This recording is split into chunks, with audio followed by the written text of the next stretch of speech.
Hello, everyone. Welcome back to Britton's Hangout Hour episode 158, first one of 2026. And I'm here with, we're starting out in style, of course, at least for the year. It's probably not going to be the first one uploaded. But anyway, I'm here today with Tim Callahan. Some of you might be wondering who might that be? Well, if you're familiar with the channel or website, I don't know if they're. I'm sure we'll get into that, but if you're familiar with Sequart, I hope that's correct pronunciation. It's close. Yeah, Sequart. Sequart, thank you. Sequart.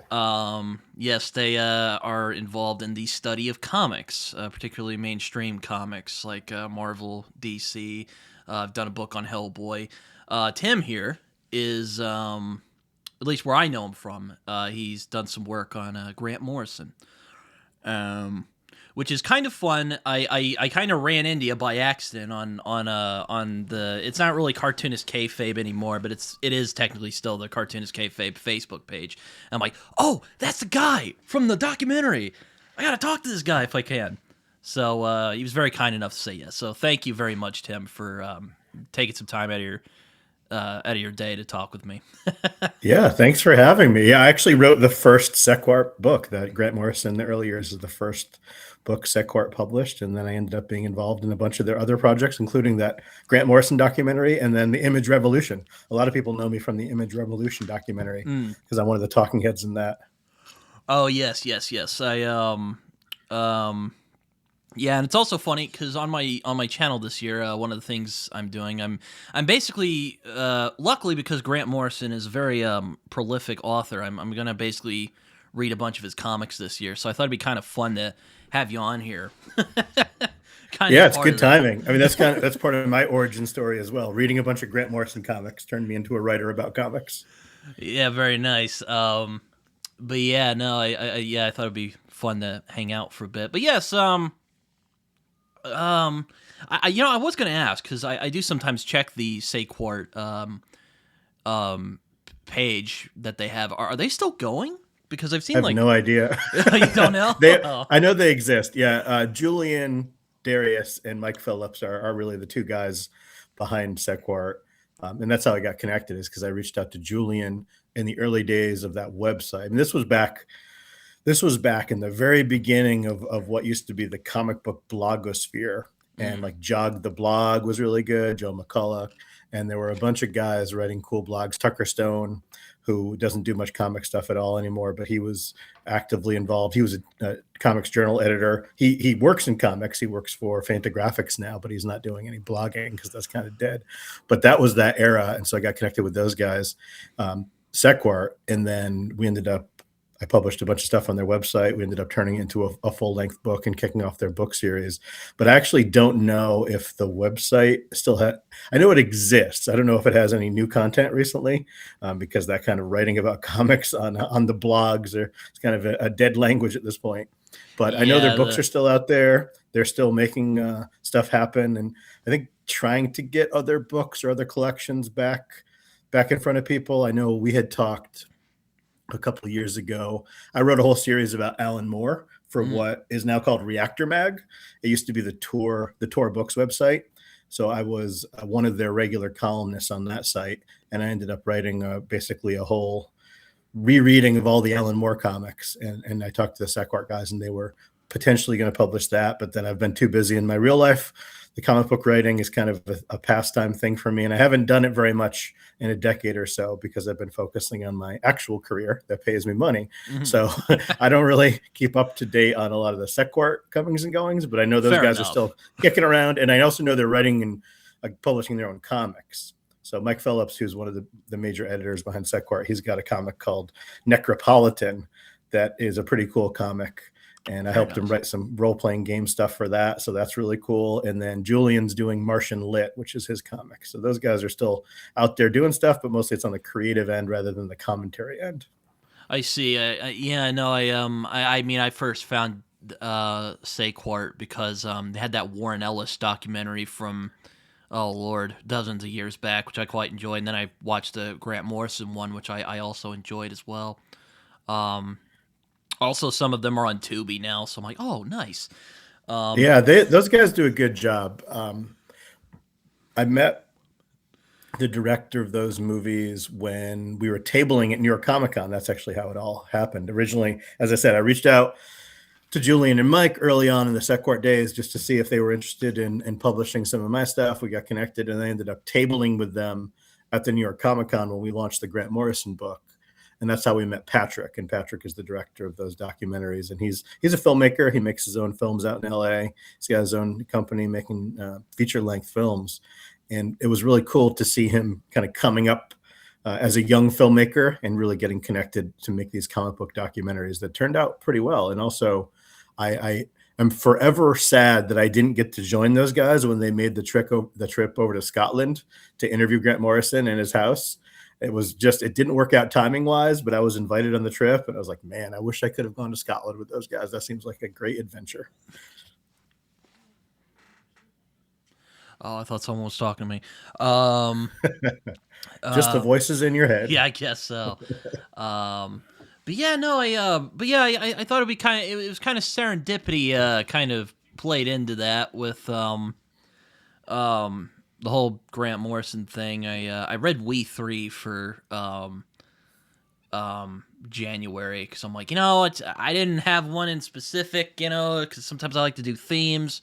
I did one for Jeff Lemire last year, because I'm quite fond of his work. But with Morrison, I wanted to get a more better rounded view of his work, because I had gotten a couple of comics from. They put out the new Animal Man compendium not too long ago, and I'm like, I'm gonna grab that because that's one I've wanted to get to for a long time. A couple of other things, but yeah, I thought it would be fun to do. Yeah, I've got a connection with Jeff Lemire too. I met him when he first published his first comic, Lost Dogs, self-published at the Mocha Fest in New York City, and I ended up, when Top Shelf republished Lost Dogs, I wrote the introduction. So I'm published with Jeff Lemire in the Lost Dogs from Top Shelf. And I got to know him a little bit in those early days when he was an up-and-coming creator. And it was really cool to see him also kind of explode on the scene and do Superboy at DC. That was his first big superhero title as a writer. And so I've definitely been following his career. And with Grant Morrison, after I wrote the book, I still love Grant Morrison's work, obviously, and I've written a bunch of stuff. I used to write for Comic Book Resources. That's where a lot of people know me, is when Comic Book Resources used to be a good website before it was bought out, when Jonah Weiland was the owner. We won, when I was a columnist there, we won 2 Eisner Awards. Oh, very nice. They have not won any Eisner Awards since. It's just like clickbaity. But it was the hub back in those days, like 10 or 15 years ago. It was the hub for a lot of cool comic book commentary. Matt Fraction wrote for the site. Warren Ellis wrote for the site. Gail Simone wrote for the site. Robert Kirkman wrote for the site. Like, that's where a lot of those guys were writing even before they were hitting it big in comics. And so, yeah, I've been working on, writing some stuff about Grant Morrison's comics, and I was a regular columnist there for a while. So I stayed connected with Grant's work, but I didn't really just want to be known as the Grant Morrison guy. So I did, I wrote the book, and I was like, all right, like I'm not going to just talk about Grant Morrison or write about Grant Morrison forever. So I did branch out, and then what I did is I was a regular wrote an introduction columnist for Lost Dogs. And I got connected with alternative comics and the alternative scene. So I was kind of the way that I was really excited when cartoonist kayfabe hit the scene, because their kind of highbrow, lowbrow approach to comic book commentary, where they loved trashy image comics, they loved underground comics, they loved the superhero comics that they grew up with. That was also my background. Is I combined all those loves for different layers of comics, and I wasn't like prudish about any of them. I was one of the guys online in the earlier days of the early 2000s, like championing Rob Liefeld and Todd McFarlane when they were seen as like beneath all the critics, right? I love that stuff. I think that stuff is bombastic and amazing. And so, I wanted to really diversify. But then what happened was I really got kind of burned out at the weekly grind of writing a column. I was essentially writing for 2 websites weekly. And so it's like 5,000 words a week just on comics. And I also have a career. I'm an educator. Right now I'm a district level school administrator, but I was a teacher and a high school principal at the time. So I had a lot to do in my actual life. And I ended up shifting over to writing role-playing games. So I wrote a bunch of role-playing game adventures for Goodman Games and Northwind Adventures, and got heavily into kind of the D&D and the old school renaissance of Dungeons and Dragons. And that's kind of where I spent a lot of my time writing when I phased out of the comic book writing. But then I pop up once in a while. I wrote for the Comics Journal for a year or so, a few years back, popping back up. Sometimes I do some stuff online here and there for some of the zines. So I still got my hand in it. I still read comics all the time. I just don't keep up with the new stuff. I like the kayfabe guys. I'm more interested in the 60s through the 90s more than the stuff in 2024, 2025. Yeah, it's like the golden era, I guess. It's kind of the ones that Totally. everyone knows. I'm also really bad at keeping up with like new stuff. I'm always trying to like find older, or I guess not old. I'm hoping to read Matt Fraction's, or well, finish it anyway. Matt Fraction's Hawkeye sometime during the year. Um, Yeah, is that's that a great old? run. I don't think What's so. so tell me about your experience with Grant Morrison. You read We Three this month, but had you read much Grant Morrison prior to this year? I read a lot of the famous stuff. Like I read like I knew a lot of like I guess if you want to call it the mythology of Grant Morrison, because Yeah. he's kind of a large reaching figure, and he has some he's lived a colorful life, we'll say. But I've read a lot of the famous ones like Arkham Asylum, and because I was really into the British invasion guys. You know, I'm a big like Alan Moore fan. I like Yeah. Warren Ellis, Garth Ennis.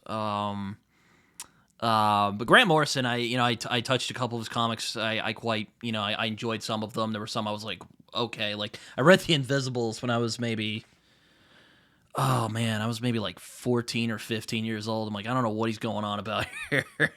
Yeah, There's that's a some of it tough I'm one like, to read. wow, I this is. actually There's some of it I'm like, I wow, this is really engaging and like interesting and like really like bizarre. And then there's stuff I'm like, I don't know what he's going on about. I actually, as much as I love Grant Morrison, I'm not the biggest Invisibles fan. Of all the Oh, things, that's interesting. Invisibles actually ranks lower on my list. And I came to Grant Morrison.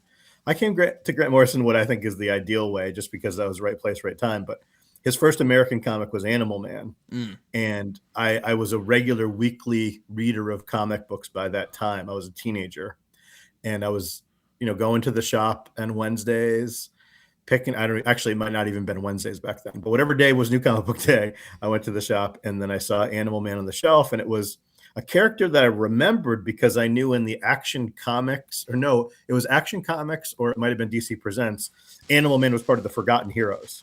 So Hmm. some old comics that I got from my cousin had Animal Man and the Forgotten Heroes teaming up with Superman. So I knew his costume, and I knew that this was a kind of a goofy character. And then I saw this new writer, Grant Morrison, was writing this comic book about Animal Man. So I had to check it out and write it like first issue.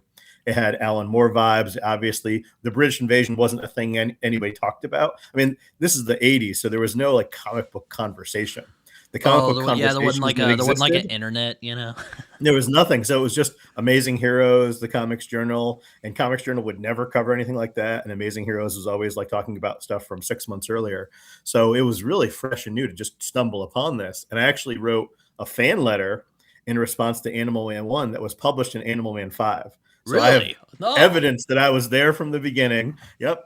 I was published in Animal Man 5 as a fan letter as a teenager, and I just like was into Grant Morrison. And so when he picked up the Doom Patrol series, I was a reader of Doom Patrol, the Paul Kupperberg, Steve Lytle, Eric Larson Doom Patrol. I liked that series a pretty good amount. Yeah, And that then one seems kind of made for him. it was perfect for him to come on board, and he just blew my mind. And so Doom Patrol was like, I was there from the beginning, loved it, and that got me hooked. I was like, who's this guy? But you might not have the context of it being kind of like on the younger end of comic book Yeah, no, readers compared to me. I read a couple of his stuff. I'm like, yes, this is interesting. And then I do sometimes feel he lets his imagination get away from him. Oh But yeah, yeah. And in that um early stuff, what I just wanted to note is that like he wasn't talked about at all. It's actually mm, the book and the documentary and that rise of like the blogosphere in like 2005, 2006. That's where Grant Morrison really started to become someone who was known as like a good comic book writer. Up until then, he had, obviously some of he the was writing editors like at he was Marvel and wrote like DC these liked him. He weird had some good oddball series, books. but he wasn't regarded in the same level as like an Alan Moore type or anything in that category. And so it was always surprising to me because I'd be reading both of them and be like, man, this Grant Morrison guy's got some really cool stuff going on. And it was like he was not talked about in comic book circles or in comic book press anywhere near to the degree that he became talked about, where it was like celebrity. And he was not only talked about as a celebrity in comics, but also the kind of quality and sophistication of his writing was a different level than some of the others. And so that was cool to see his ascent. He was popular, but not critically popular really until about 20 years ago, when now he's like known as one of the major comic book writers. Yeah, and then I read All Star Superman. I hate to be predictable, but it is my favorite It's so good. Superman story of all time because I'm not the biggest Superman fan. You know, I'm more of a Batman Yeah. guy. But Yeah. Grant Morrison, crazy Scotsman he might be, and Frank Whiteley, It's amazing. they both I loved that Superman. I mean, you know, yeah, like I love that Superman specifically, but you know, Me it's too. supposed to be like an encapsulation of the character. So they made me love Superman. Is what I'm trying to get at. I think it. I don't know. I could go back and forth. Like if you forced me to do a top 10 Grant Morrison comics, All Star Superman would be in competition for number one. I think it's fantastic. I do think it might be his masterpiece. And Frank Quitely, that's like the peak of the Frank Quitely game. I love it. Um, I own an original Frank Quitely page from the Earth 2 graphic novel Oh, when Frank Quitely did his own inks. oh And wow. that's cool because he stopped doing inks, right? He just does pencils now, and they print it straight from his pencils. And Jamie Grant or whoever does the coloring magic over it. But yeah, I'm an enormous Frank Quitely fan, and so when they teamed up for All Star Superman, I was there for it. And I agree. I actually like Superman quite a bit, but there's not that many great Superman comics, unfortunately, and that's a masterpiece. You might anger the Superman fans. Like, no, the Silver Age. You know, Yeah, like because there's a I've lot met of some like old school Superman fans who are like real into that like Mort Weisinger kind of era of Superman. I I've not love read it. it. I think I've it's not read great, any of that but stuff, so I don't know. they're But I know that's the one that a lot of comic aficionados hold in high regard. yeah, I love the Silver Age Superman a lot, but it's hard to read many of those issues back to back. I love them. Like if I were to find a single issue or pop open, one of the Superman omnibus editions, the Silver Age one is a great book, and you pop open to a random like Brainiac story or a Supergirl story or a Crypto the Superdog story, like those are amazing as a single issue. But you start reading like one after another, and you're like, all right, I need a break. These Yeah, are a lot. no, I get it. You know, it's kind of like one of the first comics I remember reading was the original Fantastic Four from Stan Lee and Jack Kirby. Um, which I then read it some years later, and I mean some of the dialogue can be kind of hard to get through sometimes, but I mean really I say just read it for the Jack Kirby art. Oh yeah, totally. And it's worth reading that whole run for sure because it just gets like better and better right up until around issue like 70. Then you can see where Jack starts to get fed up with Stan and fed up with Marvel. And the last probably 20 issues are weaker, but they're still Jack Kirby and they're still Mhm. great.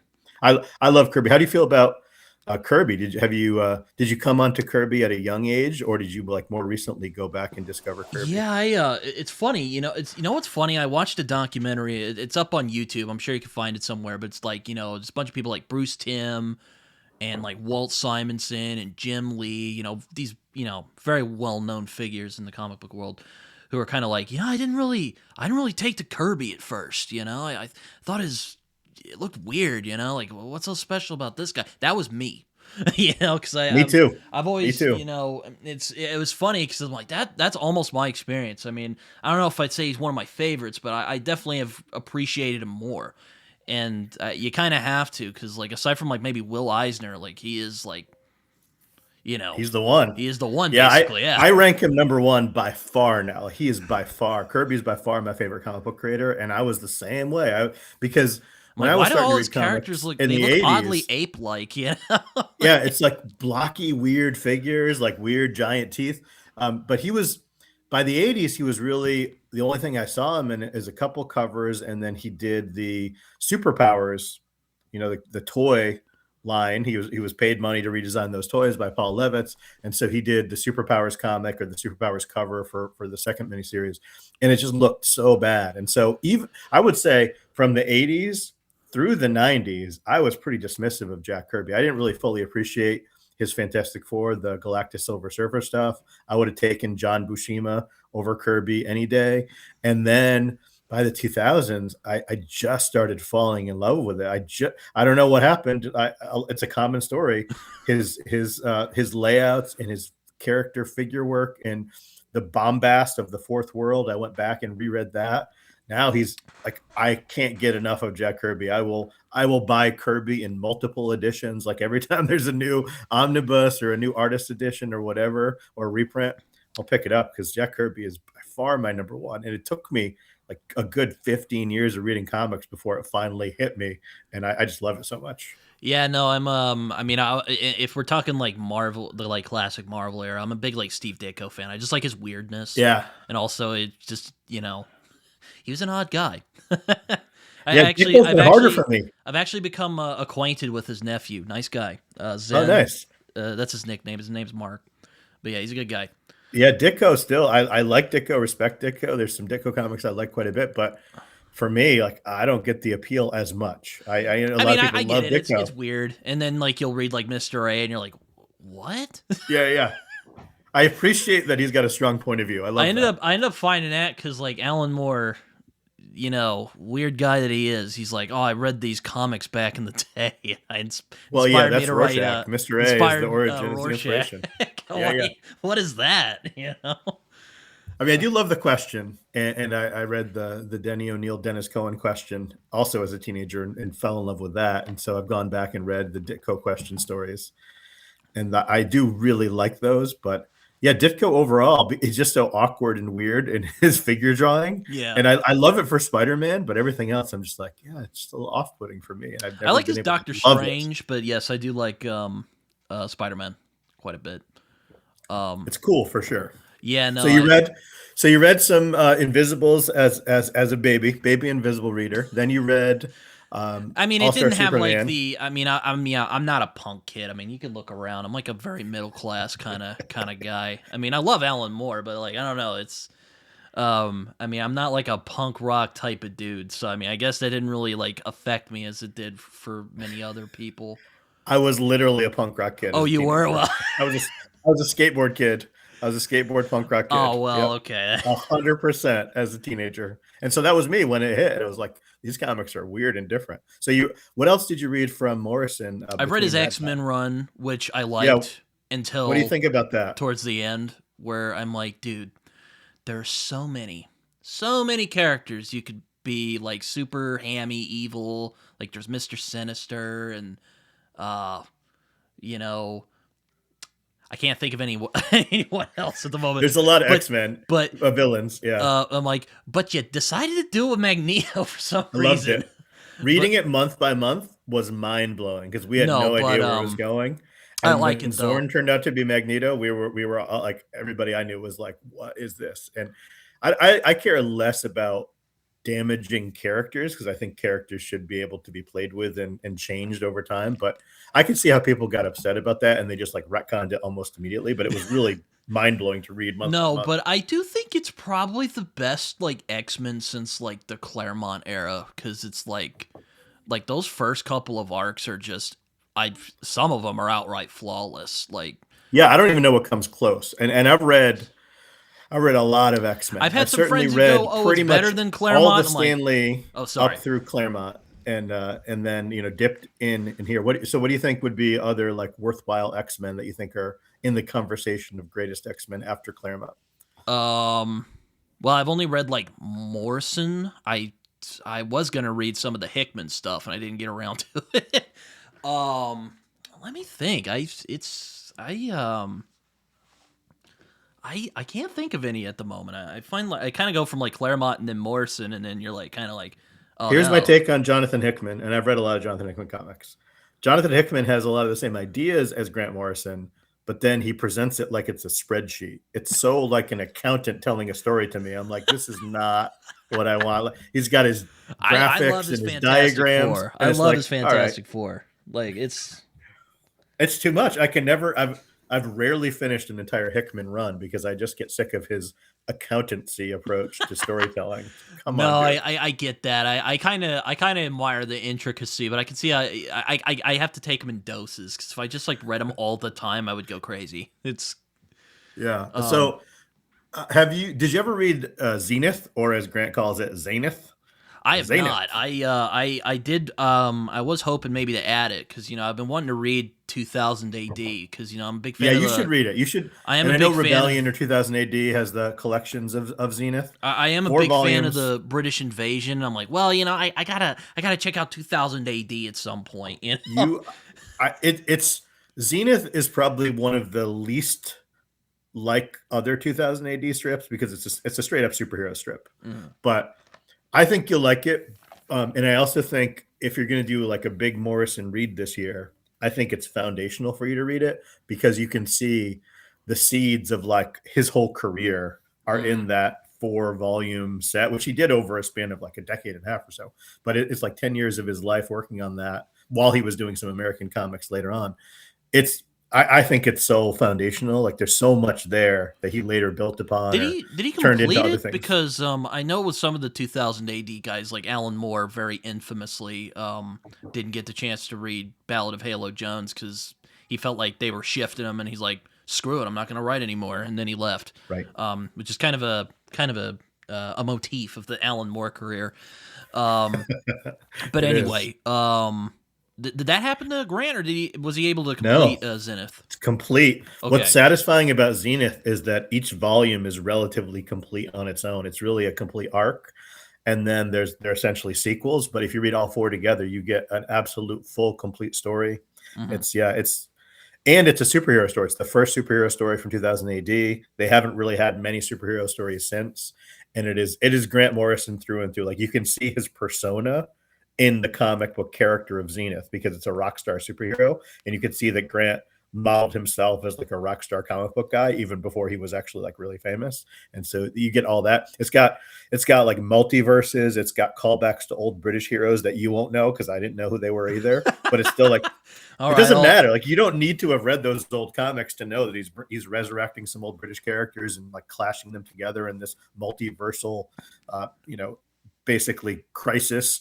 But he's doing a Grant Morrison take on that with British characters. It's really cool. yeah, I'll have to. Yeah, I did definitely consider checking that out because again, I would like to read more like 2000 AD at some point, like Judge Dredd particularly, because I know a lot of people like Judge Dredd.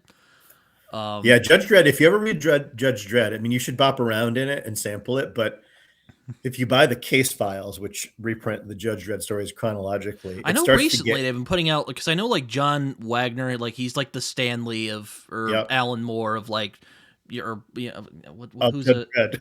who's a definitive creator for he's like the definitive creator of 2000 AD, like he's the Yeah, guy yeah. basically, and they've been putting out like best of like his Dread stories, so I'm like, oh, maybe I'll pick that up, but I don't know. Yeah, I would buy it based on artist first. I think like John Wagner, whatever. To me, the entire charm of Judge Dredd is the art. And the art gets really good around Case File 3 when like Brian Bolland comes on board. Mm. And it's good. It's good at first. Like it's definitely quintessential 2000 AD. It looks like you would imagine 2000 AD looking like with the Carlos Esquerra art and Mick McMahon. But once you get some Bolland in there, it levels up, and like even the writers level up their game. I think sample a best of based on the artists involved, and I think you'll find some really cool stuff. All right, yeah, I might just do that because I was kind of like, because I'm kind of a weirdo about chronology. I like kind of getting them, chronologically. But with 2000 AD, we'll see. I'm the same way. I'm not going to be able to ever jump into like a volume 3 without reading volume 1 and 2, but with something like Judge Dredd, But I'm it's like, like well, it's a you can best bop of. around. It's right here in my comic shop. I'll have Exactly. to pick it up at some point. Exactly. No, but yeah, it's funny. You mentioned Fourth World earlier. My friend, his name's Shay. He really likes he really loves Mr. Miracle. Like that's his favorite comic of all time. And he's like, you know what? I'm gonna go back and read the Fourth World. And he was telling me all about it. And I was like, oh boy, I bet that's. I mean, I haven't read the Fourth World. I want to because it's like Kirby and It's so all. good. It's like pure But comics. You have to expect, my job is educational leader. So we run these facilitated meetings, and we're always like, expect non-closure, right? Because there's not problems that are always solved within a meeting.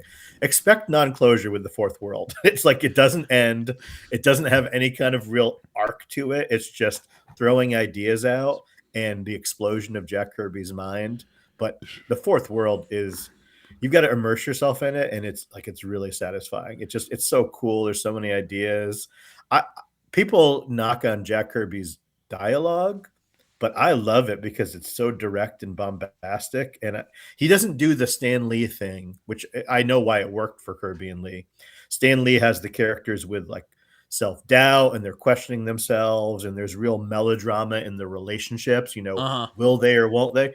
Kirby doesn't do any of that. He just like, boom, it's all out there. It's like all declarative sentences, and but it's high opera. It's like Mm-hmm. Shakespearean, operatic, like the best of Star Wars, that kind of thing is all like that comes from Jack Kirby. It's so primal and beautiful, and especially if you get a nice edition, like on nice paper, where you can really see his art pop. It's so good. Yeah, no, he got like an omnibus. I'm like, damn, I'll have to pick that up because but Totally worth it. it's yeah, I'll have to pick that up. But no, he was telling me all about it. He's like, oh man, this is actually pretty good, man. Like, I know a lot of people knock on a dialogue, but it's not bad. And I'm like, oh yeah, It's so good. I'll have to pick it up. But yeah, no, I know like Grant Morrison really played around with that. He called William. I think he called Kirby the William Blake of comics. I'm like, I'd give that title Yeah, to Moebius, but you know what? I'll that's a good one yeah, too. you have more clout Yeah, than I do. So. yeah. I mean, I think the connection there is William Blake had that like dark romanticism, and Mobius has that, but he also has kind of the fantastical element. And Blake was more tortured, and I think Mobius's work doesn't show the tortured nature the way Kirby's work does. Kirby's work is like, he's a tortured soul. Like, he comes from the streets. He was like he was in those boy gangs fighting on the streets, and Mhm. like fighting for scraps, and he like carved his way to success in the comic book world, and his imagination exploded. I like that Blake comparison, but I think I don't know. I'd take Jack Kirby over William Blake any day. Kirby's amazing.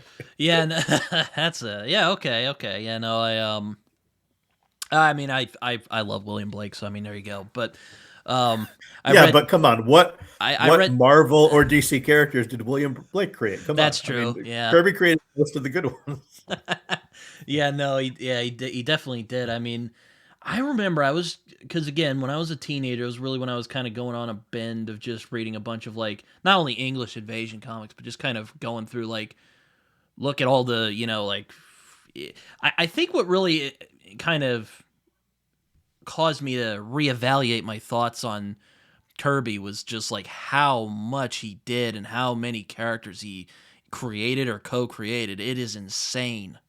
Like the It's New beautiful. Gods, he made It's the so Avengers, he did Captain America. It's just Fantastic all the Four. X-Men, yeah, It's and then insane. the entire fourth world, and it's Like Dark yeah, his Side, like I was because I was a big fan of I grew up watching like Batman the animated series, yeah. Justice League animated series, and still love those quite a bit. Like that's for me, like that's superheroes as they ought to be, like Yeah, that the um Superman animated episode with Darkseid, and I and would look it up it's and come on they it's had like this guy amazing. called Commandi the Witch Boy. I'm like, "Oh, what's that?" Jack Kirby made him. I'm like, "Oh my god." Yeah. Yeah, yeah, yeah. Or You've like got Etrick and the Demon. I'm Commandy, like, "Oh, that's a little funny. Who did that?" Oh, Jack Kirby also did that. Apparently all of them, apparently all the good he ones. apparently he hated that character, but it's he didn't really care for that character, but maybe hated's a strong word, but yeah, no. But again, I was just like, "Oh my gosh, this dude did everything." Maybe not Yeah, and everything, you could but he did a lot. see Grant, when Grant was ensconced in DC on his second comeback. So he had his time at DC in the 80s and 90s. He left to do Marvel and the X-Men stuff, and then he came back to DC again, and he was doing like the Seven Soldiers and kind of that era leading into Multiversity. You can see where he's really just tapping into a lot of Jack Kirby stuff. So his first run where he did Animal Man and Doom Patrol and Arkham Asylum, there's definitely some Jack Kirby in Doom Patrol. Mm. Not a ton. There's some. There's that one issue that's like a Jack Kirby parody, which is great. but he really clearly like taps into a vein of Jack Kirby in his second big DC run, and I love that stuff. I like Seven Soldiers. I think is amazing. All the things like Those are kind the of ones leading up to I've been more multiversity. hesitant to get into because I get the feeling with Morrison that he always is trying to like, I mean, top themselves himself. I don't know how it goes, I but think I so. feel like he's trying I to top think him is himself. okay. This actually came up. I think we can call him him because on Grant Morrison's official website they refer to Grant as him. So I think Okay. we can say him. I think I read somewhere he doesn't really care, so I'm like, oh, okay, it's fine. Yeah, yeah, But yeah. like, yeah, I feel like he has that. Well, he wants to top himself, in a Oh yeah, sense. who doesn't though? Imagine That's not true. wanting to top yourself. That's You're true. like, oh, this one's going to be worse than my last project. Like Well, nobody okay. goes into it saying that. Yeah, but I'm like, I don't know. I kind of want to get the real big one, like his JLA run, or like Animal Man is one Yeah, I'm particularly looking forward to. yeah. The Um, JLA run, you haven't read that at all yet. no, though I Yeah, know it that was a really massive inspiration on the cartoon, so I'm like, oh man, this is gonna be it's fun. the I find the art rough. I think that's one of his worst artistic part. It's Howard Porter. I just don't think Howard Porter is a great fit for Grant Morrison. But I think what he does with the JLA is very interesting, especially because if you saw it when it came out, the feeling was this: we had the Keith Giffen, J.M. DeMatteis, Kevin Maguire. That Justice League was a hit and was great, and then that kind of peters out, and so that tails off, and then Justice League is kind of this like limp property for DC for a few years, and then Morrison comes on the scene with JLA, and it like automatically revives the big superhero team for DC in a way that it had floundered for years and years before that, ever since the sort of Kevin Maguire era. Yeah, I'm also hoping to get to like Batman. Cause I've been wanting to read his cause I'm a big Batman guy, so I'm like, I got to read the Morrison stuff. Like, Batman Gothic at some point. I hope to get to that, and then his whole run. Yeah, and in the book, so in my Grant Morrison book, and originally I was going to write more. Like as I said, I kind of didn't ultimately want to be known as a Grant Morrison guy and just focus on him. It was too limiting ultimately. But I was That's fair. planning on doing a series of books, kind of tracing his themes and his artistic approach as a writer throughout the years. Hmm. So I trace it I start with Zenith, even though Zenith isn't his first work, it's like kind of his first major work. And then I go through Batman Gothic, Arkham Asylum, Animal Man, Doom Patrol, and I kind of show his evolution of the themes, because that's one of the cool things about Morrison is that he uses a lot of themes and symbolism, like, coming from like an English teacher perspective, there's a lot to dig into and interpret and Mm. analyze that is important to him and becomes almost these patterns over his career. So one of the things that I really found engaging about Morrison is not just the individual series, but it was like, how is he in dialogue with his previous stories? How is he like building on themes that he brought up earlier, even if it's a completely different character, completely different company, those themes return. So he does have, I mean, I guess you could call them over time cliches, like things he goes back to, Tropes. but they're like a romantic poet. There's like themes and motifs that kind of carry through his work in a way that is not as common with other writers. I would say Alan Moore is one of the other major writers who has that level of symbolism and motif layered through the work that you can really trace the pattern of. And then I've tried to do it with other writers, and it's a much more superficial study because a lot of other writers are just trying to get the story done and try to write, a compelling character who's going through an arc, Hmm. but they're not really in dialogue with their themes from previous stories and trying this mythology. Kirby's another one. Kirby does that as well. He builds that mythology over time. So that's what I love about Morrison. Yeah, I remember. Oh god, who was it? I think it was I watched. Well, I'm actually friends with these guys. I actually was talking to them because I'm going to be doing a video about the Morrisonathon, is what I'm calling it. I thought it was a cute name. Anyway, and he said they're called Imperious Rex. I don't know if you've ever watched them, but I love their channel. I love their dynamic. But they were talking about Grant Morrison, and I think it was Dave who said, yeah, Morrison's a big theme guy. Totally. And like, what's the point of a story without a theme? That's And every story has a theme, but the theme could be pretty superficial and trite. Like I've read a lot of Brian Michael Bendis comics, and I don't know like thematically where he's coming from. It seems like he's just really interested in characters bouncing off each other. And so ultimately, if I read a whole yeah. I mean, arc like by you read him, him for like dialogue and yeah, and it's like at the end of an arc, it's like how did I really feel about that? And it was like that not things happen, but they happen just by like clashing characters together, and they don't have this thematic resonance that the way a Morrison or a Moore or a Kirby is able to evoke. I feel like, and I feel that way with Hickman too. I think Hickman aspires to be that. Hickman's an ambitious writer, Mhm. but I feel like his themes get kind of tied up in his he's a structuralist writer. He really wants the structure, and he's got like it's almost like a clock with all the little pieces, intricate pieces.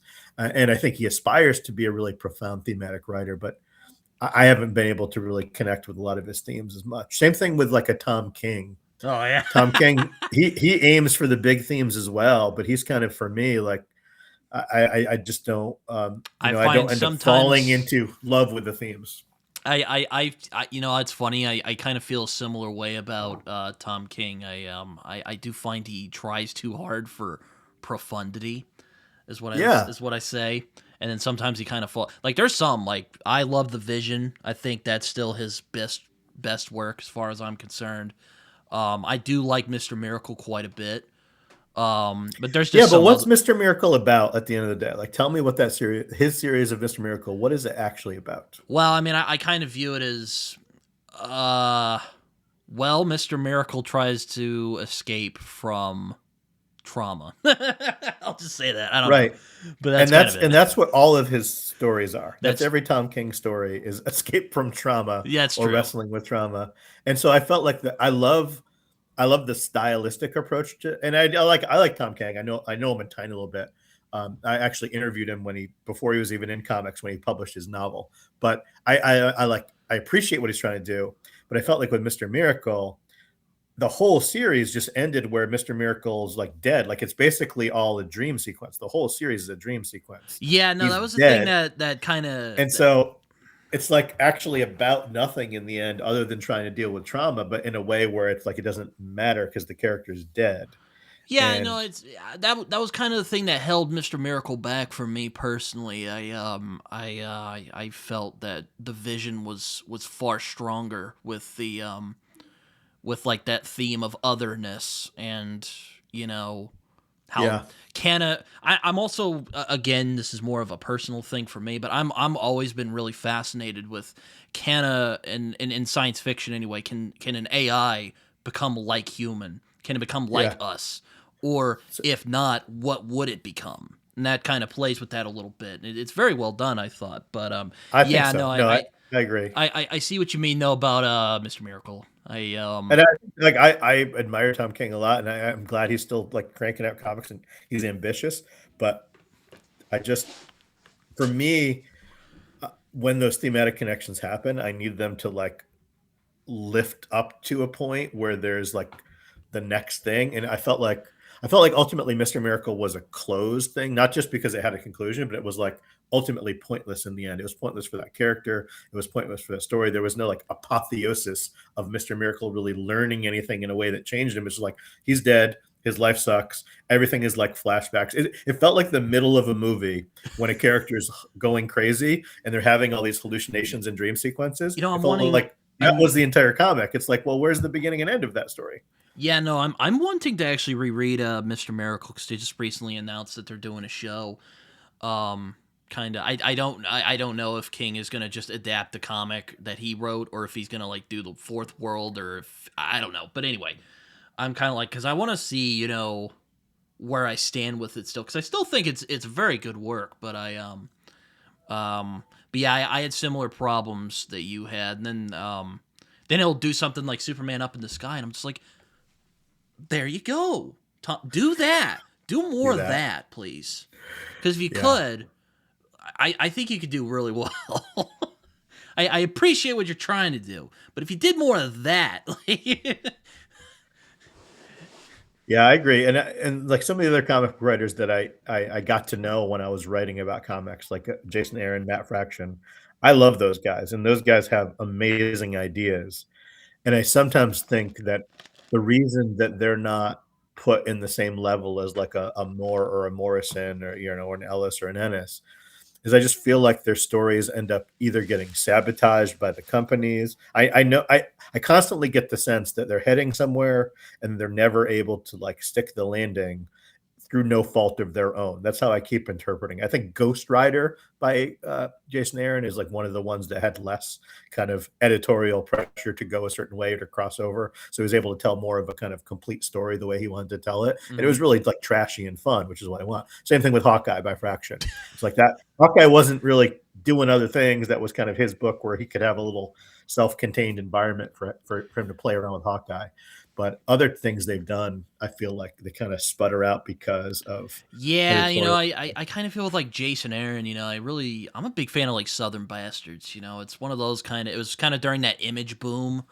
Because that's what that Yeah, when I grew up, I'm a big Image guy. Because like I grew up when Image was kind of like, oh yeah, we're putting out Saga and like Sex Criminals and all these like weird, like kind of like old school Vertigo kind of comics they do back in the day. Fell, and yeah. I was real big into all that. Still am. I still love like Deadly Class and The Walking Dead and all that. But yeah, that's where I found a lot of these creators. I'm like, oh, they're doing. Oh, there's people who do this. But anyway, No, Southern Bastards I is forget the great. point I was making. Oh yeah, Southern Bastards. There was another one where it's like when I initially heard of it, I'm like, well, I love football, so I'm kind of predisposed to it. I'm like, Yeah. are you sure this isn't satire? And they're like, nope, no, it's he plays it straight. And I was like, okay, I'll read this first volume and see how it goes. I read the first volume, I loved it. I'm like, okay, I'm in.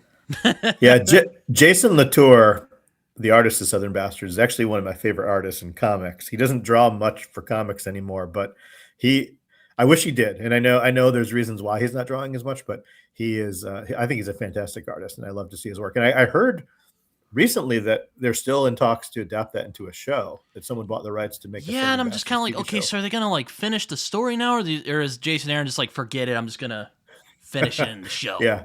I'm gonna I'm gonna George R. Martin it and let the showrunners take care of the ending. Yeah, no, yeah, but I just I really like I feel like I don't know. I read Bug Wars by Jason Aaron recently, and I thought, Oh oh, yeah, tell me about that. it was How was that? it was fun. I really like the art from Yeah, Mahmoud or Mahmoud yeah. Asrar, I think is how you pronounce his name.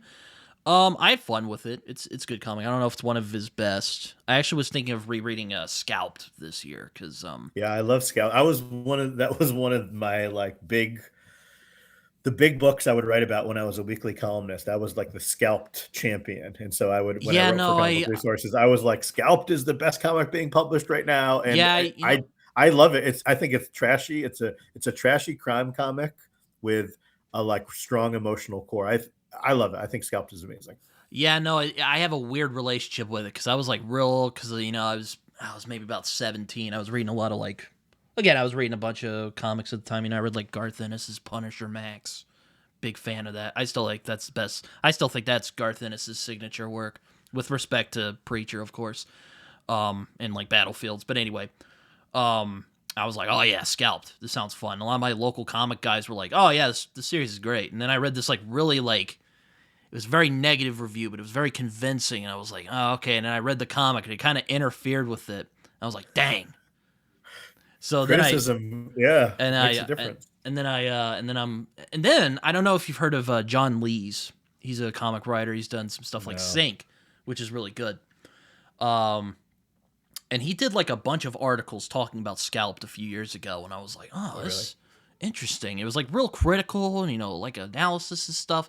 I'm like, maybe I should try Scalped again, see where I land this time. I feel like with Southern Bastards, he was able to kind of refine what he was trying to do with Scalped. That kind of outsider Oh, comes interesting. back Yeah, to for me, Scalped, I and don't know. I actually, because I was writing about it so much when it was coming out, and we were part of like this, the blogosphere at that time was a lot of other comic book writers or critics kind of talking to each other and cross posting and commenting on each other's stuff, and so I think caused some of the anti-scalped commentary because I was promoting it so much and I was like, this is the best comic, and people were like, it's not the best comic, and they would challenge my opinion.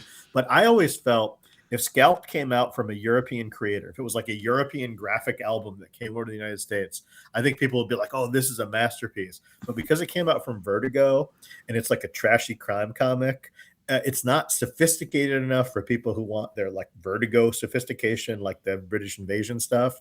And the art is kind of like mangy. The RM Guerra art is like pretty ink heavy and like pen heavy. I do think if it came as a European graphic novel, as it, when it was coming out, it would have been Also, perceived as a I masterpiece. also read stuff like Criminal, which kind of Criminal's so good. which Do kind you of not like Criminal? no. I love Criminal. I'm just saying it Yeah. kind of also influenced my view of Scalped a little bit. That's fair because Criminal is sharper. Criminal is sharper and more. It's more like a diamond. I like. I feel about Criminal is like it's like a cut diamond, and I feel Scalped is just like gnarly and kind of kind of dirty, and I like that about it. Yeah, I mean, I always kind of, it's kind of like I mean, I hope you read, I hope you read like, books, but, it's kind of like a Elroy Lahane kind of dynamic, Yeah. one's a bit more controlled. The other one's just kind of like, let's get violent. Yeah. Let's get That's crazy. interesting. I don't know. Yeah. So of Lahane and Elroy, which one is more controlled in your mind? Lahane for me. I find he's more No, consistent. I think that's the right read. Yeah. Um, I've read a few books in my time as well. That's good. I didn't want to like. Okay, which is funny. I'm actually hoping to read American Tabloid during the year as well, and also Yeah, it's a good one. I like Elroy's, like the Black Dahlia, L.A. Confidential series. yeah, no, same. So much. That's where I discovered him. I love that. And American Tabloid is fine, but it's like I couldn't tap into that magic of reading those. And I'm The also LA reading Quintet. the Lahane the Coughlin trilogy, which I kind of think is sort of his version of the L.A. Quartet. Oh, okay. It's in Boston though, and I'm like, oh yeah, okay. Yeah, well, I'm in Massachusetts, so I guess I haven't read as much Lahane, but I can appreciate some Boston stuff. Well, yeah, no, yeah, like I read Small Mercies a few months ago. I'm like, oh my gosh, do that, But no, yeah, but yeah, no, kind of going back to comics. Yeah, I just feel like, I don't know. I felt like with Scalp, it was interesting reading Scalped because I've read some other Jason Aaron. Like I've read, I want to read the rest of his Thor run, but I've read like the God Butcher saga, which is like awesome. Yeah, I Um, lost steam on the Thor run. I liked it, and then I just like couldn't maintain my interest. And then I read like Southern Bastards, and then I read Scalped. I thought Scalped was really interesting because you can kind of see him develop as a writer as it goes along, or at least I Yes. kind of got that sense as I was reading it. Because that first one I was kind of like, this is kind of rough, like there's some like I can see why some might be kind of turned off by it, but then like once you get like in the like Red Crow's perspective, you see some of his stuff. I'm just kind of like, oh, okay. And honestly, I think Red Crow should have been the is that his name, Red Crow? Or am I getting that mixed up with King of the Hill?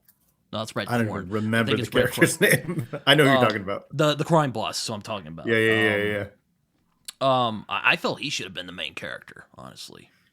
Yeah, I think he kind of is. It's kind of like the Al Swearingen character of Deadwood. It's like, even though he's not the protagonist, he kind of overshadows the heroes. And I think that's a similar parallel. Because this is like ostensibly we started talking about Grant Morrison, and that's the reason that we're talking. There is a Grant Morrison connection, which is Jason Aaron, before Scalped 1 was even published, he was on the Barbalith message board, and the Barbalith message board was the big Grant Morrison message board in the early 2000s.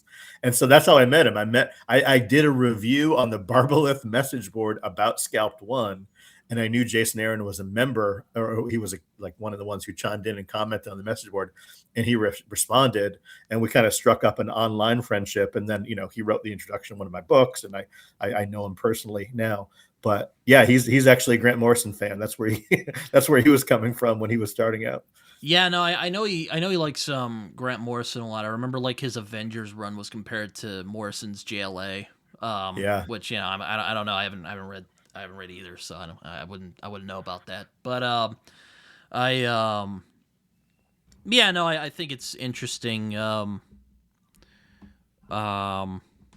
I forgot what I was gonna say. Oh yeah. Well, I want to hear more about your Morrison plans for this year, though. So you read what made you pick We Three as the way to kick off the year out of all the Morrison works? Well, for one, it was pretty short, so I was like, and also I'm Yeah. like, oh, it's the All-Star Superman team. There's Yeah. gonna be some goodness here, and there was. There very What much did you think was. about it? Yeah, it didn't quite hit me like All Star. I think all because I got a couple of the other ones. I got Flex Mentallo, which I'm particularly excited to read.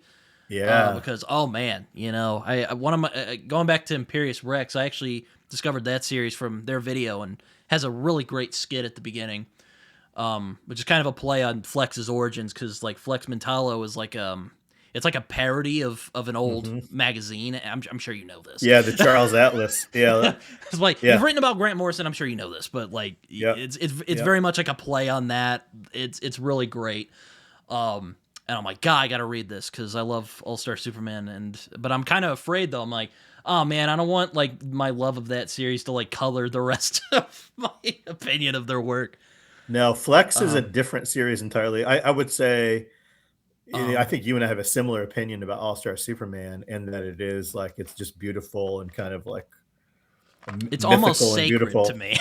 Yeah, it's almost like Flex Mentallo is just like pure deconstruction. So if you Mhm. like British invasion deconstructed superheroes and just like tearing everything down and then turning it into like basically it's like a commentary on the form of comic books and the mythology of superheroes themselves, which I love. I'm totally into that deconstruction approach, Yeah, no, but me it's too. not, but there's nothing deconstructing.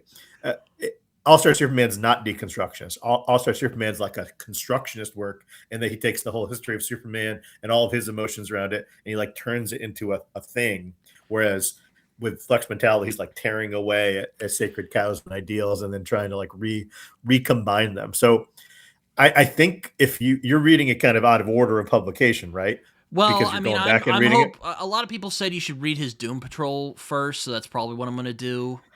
Yeah, I If don't only. think it matters, but I I mean, I've think you heard should that as do that well, but because I it's kind of want to because again, I'm a I think it's chronology fun guy. to do it that way because Doom Patrol is deconstruction also, but Doom Patrol is also it's also like a straightforward superhero story. It's like the characters are weird, And also, like, but I they're think Flex superhero Mentallo adventures. is just awesome because, like, I kind of have a soft spot for superheroes with, like, I don't want to say stupid powers, but really weird powers that you're just like, His power is pretty where did stupid. he come up with this? And like, The what man of muscle more? Like, mystery. Yeah, what more than this guy who can flex his muscles and influence reality? That just sounds amazing. I want to read it's that. amazing. I want to read Yeah, that. it's I strongly recommend Doom Patrol into Flex Mental. I think that's a But that great was arc, and what that'll I keep you was. busy for a couple months. It'll be awesome. But yeah, no, I was gonna do that, and hoping to read "Kill Your Boyfriend" in February if I can find it somewhere. I can go read that because I guess that's a love story. I try to do some theme here, but Yeah, I think if you want to pair that, Kill Your Boyfriend and Saint Swithin's Day are the two like that'd be a good double feature. They're both tiny, they're both really short, and mhm. they're both a young Grant Morrison kind of exploring similar themes about youth and rebellion. And so I think those pair well together. Yeah, no, and it's like yeah, that seems fun, and also probably gonna read his JLA. I'm gonna save that for the summer because it's like a Yep. blockbuster, so I'm just It's a gonna summer read. Yep. Nameless, and Yeah. Klaus, and Joe the Barbarian. Joe the Barbarian's one I'm looking forward to particularly because I love those kind of Yeah. Yeah, that's I sword mean, and I'm interested to see sorcery what you type think. of fantasy type of like Conan. I really like the original Conan stuff. I don't know if that's what he's riffing from there, but I'm just kind of like, oh, Grant Morrison does like a weird sword and sorcery riff. I want to read that. It's more like a Spielberg approach. Oh, It's more of a Spielberg film than a Conan thing. It's about youth and memory and childhood and imagination. and Sean Gordon Murphy's doing the art, so I'm like, oh, okay, yeah, I like that. Yeah, that's the first time I ever saw that guy, and I was like, "Who's this? He's pretty spectacular. He brings it." Yeah, no, but yeah, no, I'm sure there's some other ones I'm forgetting about. I'll Yeah, probably, I would say I of wouldn't. the rest, Second Soldiers or Seven Soldiers and Multiversity are two of the other ones that I would kind of rank up there as if you want to dip into DC. I actually think his Batman run is great, but I only think his Batman run is great because I was reading it monthly at the time. I was I also thinking of doing 52, but I'm like, again, I don't. I'm trying not Yeah, to like same thing. outstretch myself. Yeah. I think if you're gonna skip something, you could skip Batman and go back to it later as like a separate thing. because I don't think it's as good as his other works. I think Batman's like decent and it's a good Batman run, but the art's a huge problem in Batman. Tony Daniel, I don't know how you feel about Tony Daniel, but he's not my favorite artist and he draws a lot of the Batman comics. I mean, I'm looking forward to, because a lot of my friends are like, oh man, the Batman and Robin were like Dick Grayson is Batman and Damian Wayne's little Robin That over is here. good.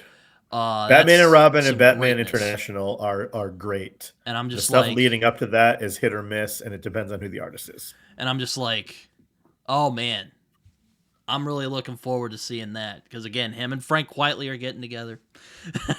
It's beautiful. It's not long enough though. It's like they're not together very long, but every time there's a Quietly Morrison jam, it's like it's the best comic of the month. Every time that But came out back in the day. you asked what I thought of We Three. I liked it. I Yeah. thought it was interesting. I felt it was a very disciplined work because again, I sometimes think that Morrison lets his imagination kind of get away from him.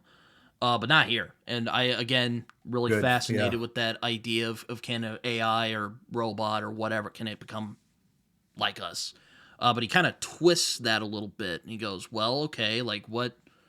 Because the animal, it's not like he doesn't do like the cheap trick where he makes like the animals like superhuman like or anything like that. They're still animals. Like they're very Yeah. simple in how they approach life. It's just they happen to be killing machines. Um, and Frank Whiteley's art is just like, oh my god, the visual storytelling in We Three is just insane. It's such a beautiful piece. For me, the reason it's not in my like top five, it probably wouldn't even be my top 10 of Morrison, even though I think it's beautiful, is that like I just don't like animal stuff that much. Like animals don't really do much for That's me. I'm like fair. I mean, I I mean, I'm not a pet owner. I don't really get. I had a dog as a child, but like I don't really get emotional about animals. I know a lot of people do. A lot of people are like animals are their life, and so for me, we three I'm just not. I'm not like. because I of that. mean, I'm not a. I'm not like a vegan or an animal rights guy after the book, but I thought it was very fascinating because of just some of the things he brings up. Yeah, I like that it's like a dagger. I mean, it's like a crystal dagger. It's like so sharp and pointed, and it's like beautiful, Oh, and it's like it hits you hard. But for me, it's like it's not as interesting as some of his larger works that are more complex over time. Even though that is a pretty complex work for being so short. Like you think that's one of the things that I find frustrating about monthly comics. It's like think of how much he packs into those We Three issues, and mm-hmm. then how much the average comic that you go buy for $5, like nothing happens. And you're like, come on, just compress it like Morrison does, and I will be there buying your Yeah, comics. no, like I guess one of my issues with We Three, I might do a review of it soon, but there was like one part where it's like, okay, wait a minute, just a doctor there. I had to kind of flip through it a couple times because like the ending just kind of happens. I felt. Yeah, it's ultra compressed, and that's one of the things I love. That It, is probably one of his most compressed works. But even All Star Superman's compressed. If you well, think that's about true. Yeah. the number of things that happen in those 12 issues compared to a random 12 issues of like any Superman run of the past 25 years, the compression of Morrison is a huge win for me. Like the decompression that Brian Michael Bendis is one of the masters of decompression. His stories take forever to unfold, uh, but I can't do it. Like I lose interest, especially at the monthly pace of buying those $5 comics. Like it just loses me. I need more compression, and that's why Jack Kirby is so great. Holy cow! Every issue it's packed with stuff, packed with ideas, packed with new characters, packed with action. I need that from my comics. I don't have time for these long decompressed stories. Yeah, no, I feel like everyone's trying to do like the like long, kind of runs nowadays, and I mean that could have its charms, I guess, but I don't know. It's I mean, like I got Animal Man. I'm leaning on reading that in like March, sometime in Great. March. It's only 26 issues. Like that's not that long. I could probably complete it in like when I get omnibuses, I generally read it arc by arc, so I can just kind of pace Yeah. myself. But yeah, I mean, it shouldn't take too long. It's only like 26 issues. Yeah, you'll be able to fly through that because it's also the Chaz Truog art is really clean and open, and so it's a fast read. Like even though he does pack a lot of ideas in that series, any single issue is pretty quick to read. It's like 5 or 10 minute read per issue for Yeah, I mean, sure. the only things I know about it is Grant Morrison shows up in the story. and there's one about like Wile E. Coyote that everyone's like, "Oh my god!" Like Yeah, that's so that's the good. issue I have a letter published in, is that issue. Oh Um, yeah, yeah, yeah. So it's like that's the most famous issue, and that's the one that my name is in as a teenager. And I'm writing like, oh, who's this Grant Morrison guy? He seems like a good writer. Like I'm a child. But what when you read it, those first four issues are totally Grant Morrison doing an Alan Moore impression. Like oh you will boy. see it. Yeah, you'll see it's like, oh, this is an Alan Moore like almost parody, except he's playing it straight. And then Yeah, by issue five, he turns into Grant Morrison in issue five. You can see it happen on the page. yeah, no, I always, I've kind of tried to be careful about comparing the two over the years because I don't know if that's necessarily fair to either of them. I mean, I hold more in higher regard, I would say, but I think Morrison has a very interesting. I mean, if there was one I would compare him to is like Philip K. Dick. There's like this weirdness, Mm. not as Yeah. neurotic as Philip K. Dick, but there's also like there's that weirdness, there's that wildness, but there's also that like emotional core that people don't always see because they get distracted by the weirdness. Yeah, no, I mean, I'm a big promoter of Grant Morrison, but I have Alan Moore ranked higher than Grant Morrison too, just because Swamp Thing and Watchmen alone, like Morrison hasn't done anything that are as good as Swamp Thing or Watchmen. Even though I like more of Grant Morrison's comics, Grant Morrison has a wider breadth of comics that I love. But those two from Alan Moore, I think those are the pinnacle of superhero comics. Oh yeah, no, I mean I'm similar way. Like I read like The Killing Joke was probably my favorite for a long time because I just really love. Again, you were talking about how it's like compressed. I really liked. It was very disciplined. I felt, and then I read Swamp Yeah, Thing, and I'm just like, oh my gosh, this is. I think Swamp Thing is Alan Moore's masterpiece, and I I think it's my favorite now. yeah, I I mean, love Watchmen. I think, and I I wrote mean, I one of the still Sequart think. books is about Watchmen. I wrote a chapter about Watchmen for one of the Sequart books, and I love it. I But mean, Swamp Thing for me is amazing. I still think the Anatomy Lesson is the best like single superhero deconstruction Agreed. he ever did. Like it's just. I think it's the best comic. I think there's not a single issue that's better than the Anatomy Lesson in the entire history of comics. I think it's the And best then like comic book. Pog just came, and I'm like, oh my god, like you could do a Yeah, whole series about those aliens. yeah, right, right, right. No, but yeah, no, I agree with you though. I'm like, I had a conversation actually again with my friend Shay 'cause he loves that series. I'm like, you want to talk about Swamp Thing? And he's like, yes, and we did, and it was great. Yes. No, Um, but speaking of Pog, I mean that's a great example. Like I read I Pog, and love that. I never read the Walt Kelly Pogo comics. I never read those, but I still like Pog still worked for me. I didn't even need that I context. love that issue so much. I bought it at my local comic shop and framed the damn thing. So Yeah, had you read the Walt Kelly Pogo comics I at have all? not, but Right. So that you don't story even was need to, just and it so still hits you powerful. I hard. was like, oh my gosh, and it just comes Yeah. out of nowhere. You're like, what the hell Yeah. is this?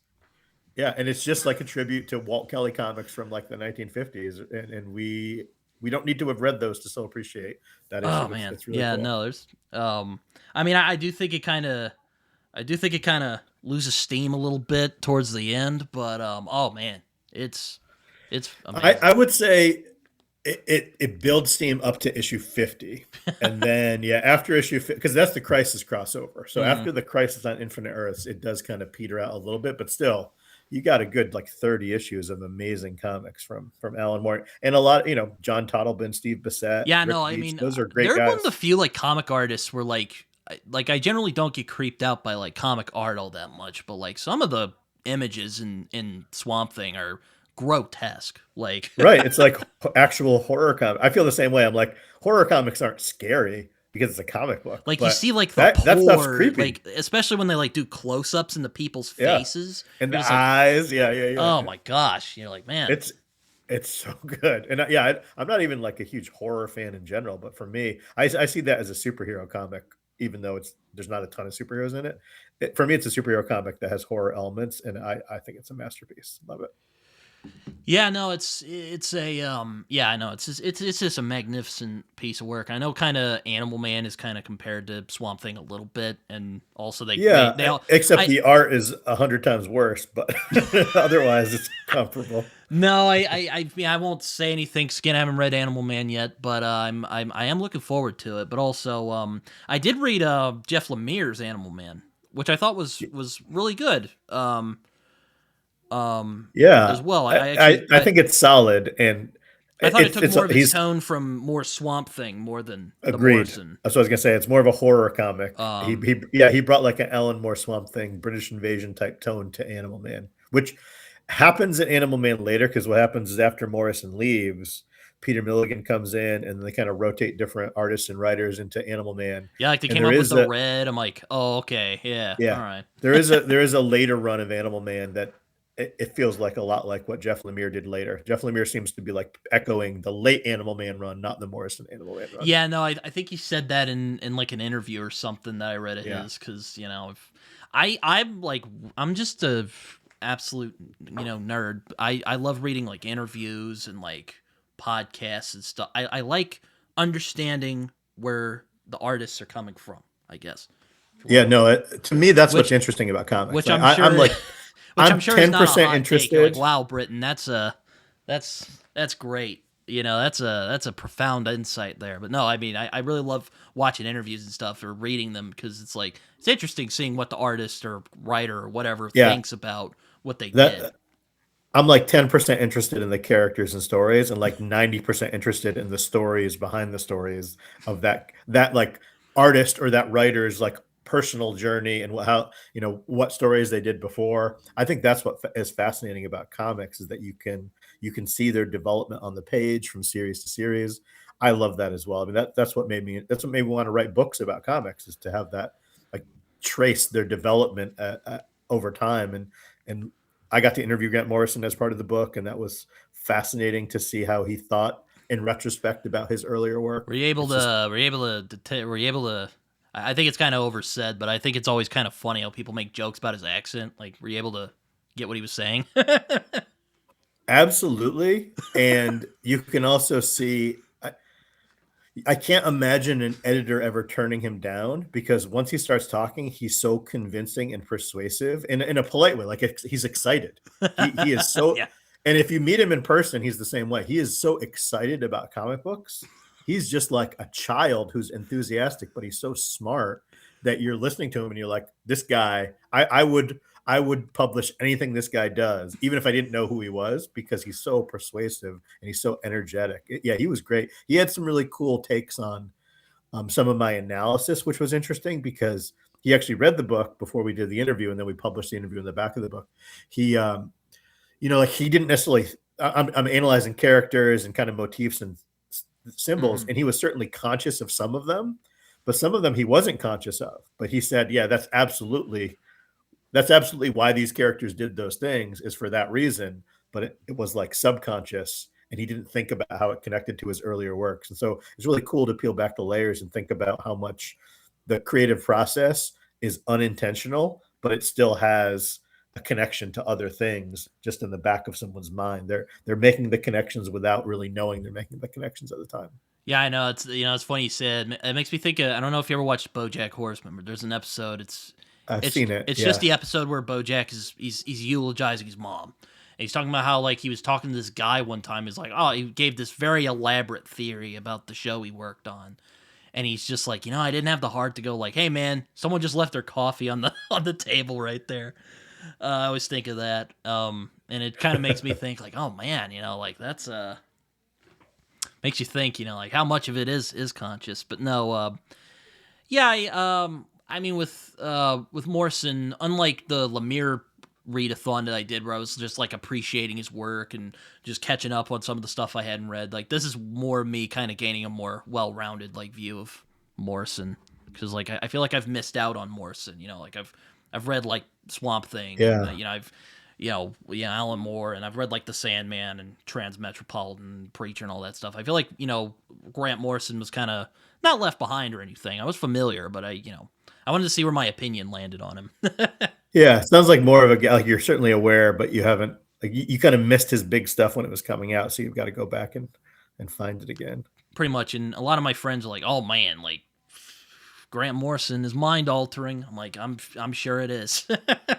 I read The Yeah, Invisibles. I don't really subscribe to this. Like the criticism of Morrison in the 90s was like, oh, he's on drugs, like these are hallucinations as comic book forms. And Invisibles has some of that. Like Invisibles is a little bit of like this alternate reality that's like drug inspired. But that's really the only one. Most of his other comics are actually more about the nature of the characters within a fictional universe. They're just very metafictional, or they're celebratory. He's trying to take the best aspects of the character, like he did with All Star Superman, and elevate the character.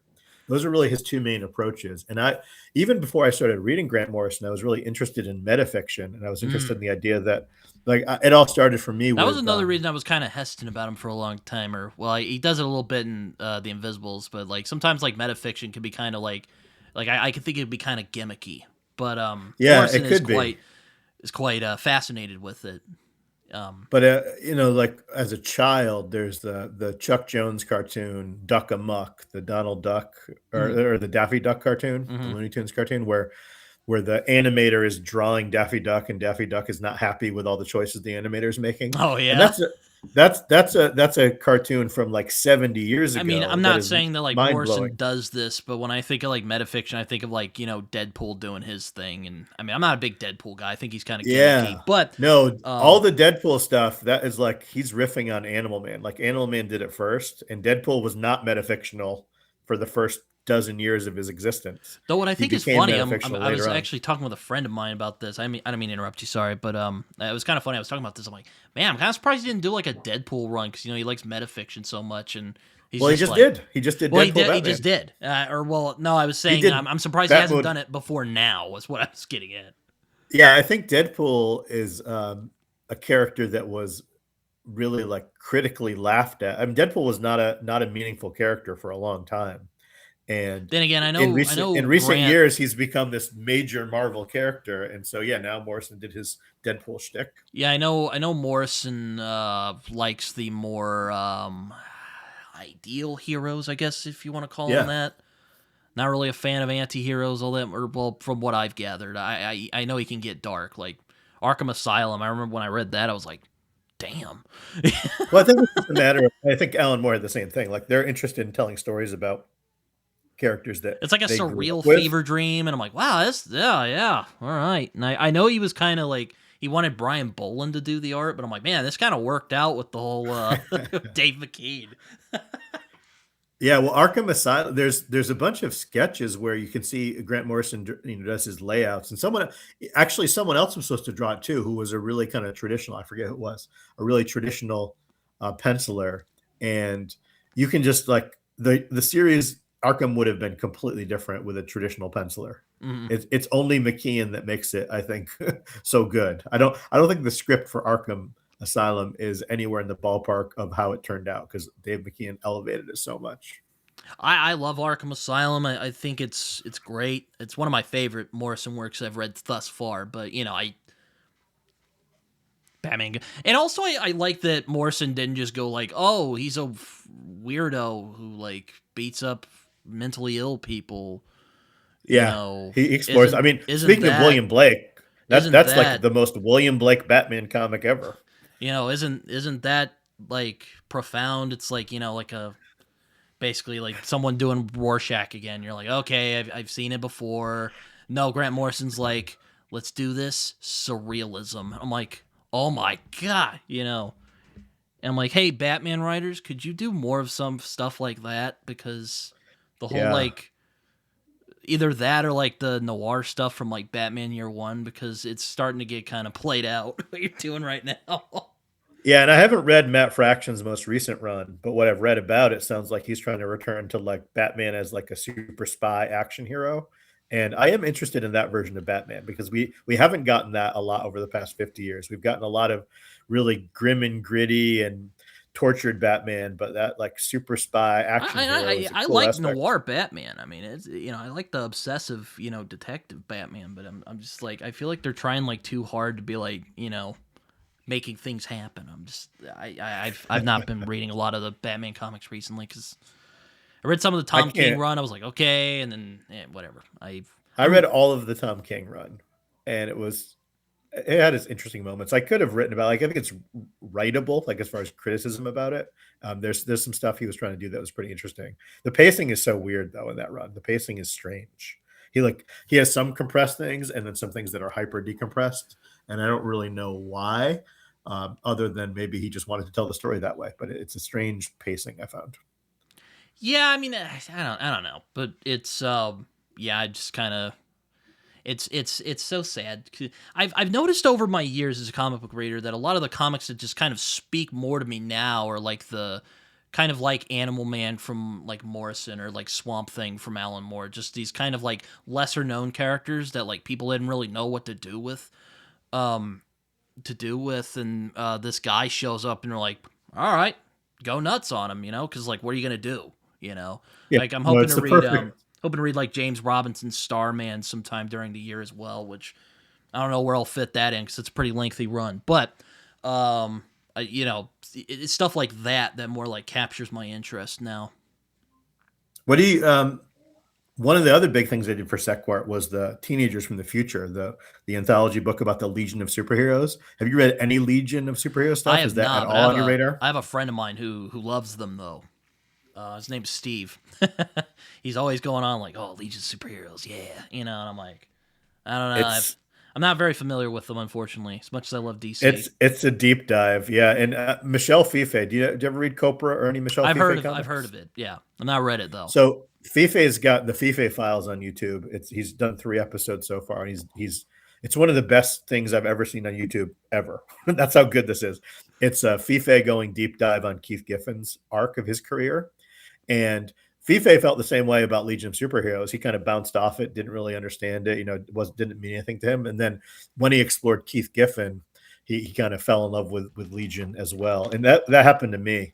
Keith Giffen is, as far as like Jack Kirby, Grant Morrison, Alan Moore, Keith Giffen is up there in my top 5 creators of all time. I love Keith Giffen's art. It's I love I it. have a lot of friends who love Giffen. The only thing I've read from him was a thing called Scooby Doo Apocalypse that he did like a That he decade wrote, ago. right? He didn't draw it. I think he wrote it, yes, but Yeah. I'm a big No. Scooby Doo guy, and I'm like, this just sounds so zany and fun. I gotta read this, and I did, and it was glorious. I loved it, but Yeah, Keith Giffen never really did a sustained run on anything other than Legion of Superheroes, and his style was evolving over that time. But he's such a weird, quirky creator whose style literally transformed 2 or 3, probably 3 or 4 times over his career. And I got into the Legion, and I just kind of stumbled into it, and then I bought some of the Legion archives and read the Golden Age or the Silver Age stuff, and it's so goofy and charming, and then I mhm. read it all. I read all like every single Legion comic, and then I coordinated this Sequart book with a bunch of other writers writing about the different eras. And I'm just a huge Legion fan. And the recent Legions comics over the past 10 years have all been duds. Really, they're not anything special. But I'm always waiting for a great Legion of Superheroes series to come back because those characters are so cool. And what was so cool about them is because they were outside of regular continuity by being so far in the future. You could really do things with those characters. Those characters could die off. They could have like major changes. They could. It was a real like Or effective soap opera. Like it was basically like a George R. R. Martin approach to superheroes. It was like you could do anything, anything could happen. You never knew it was going to happen next, and it was epic. yeah, or though I mean, I don't really consider the Sandman a superhero story by any means, but I I think it find is though. I think that the game and Sandman is but a superhero it's series. more of like an epic fantasy kind of thing, but it's very it's very kind of, again, that kind of reinvention. I'm quite fascinated by. Yeah, I love the Sandman series too. I did that was one of the things I wrote about for the Tor Books website is I did a Sandman reread, and I loved it. It holds up. I read it when it was coming out. I read it again in collected editions, and I read it for that basically online series of posts, and it's good. Like I know Neil Gaiman he's got his issues going on in his personal life these days, but Sandman I think is by far the best thing he's ever written. The other stuff since then, his fiction is not as good as Sandman. Yeah, I know it's but yeah, again, like I want to read like Sandman Mystery Theater at some point. So yeah, again, Yeah, just a lot of the comics I find myself gravitating to more is like, oh, here like the Absolute line that's come out recently is kind of tapping into this a little bit. It's like, well, okay, let's take these old characters, kind of tap and kind of tilt them a little bit. I'm yeah. like, oh, I kind of want to, it's interesting. I just haven't. What was the first comic that you read? The first comic or collected edition that you read that really made you like fall hard into comics and start like looking up interviews with creators and really getting into the behind the scenes stuff? Well, I mean, I read like the All right, I'll give you the real answer. It's yeah, it's The Walking Dead by Robert Kirkman. Interesting.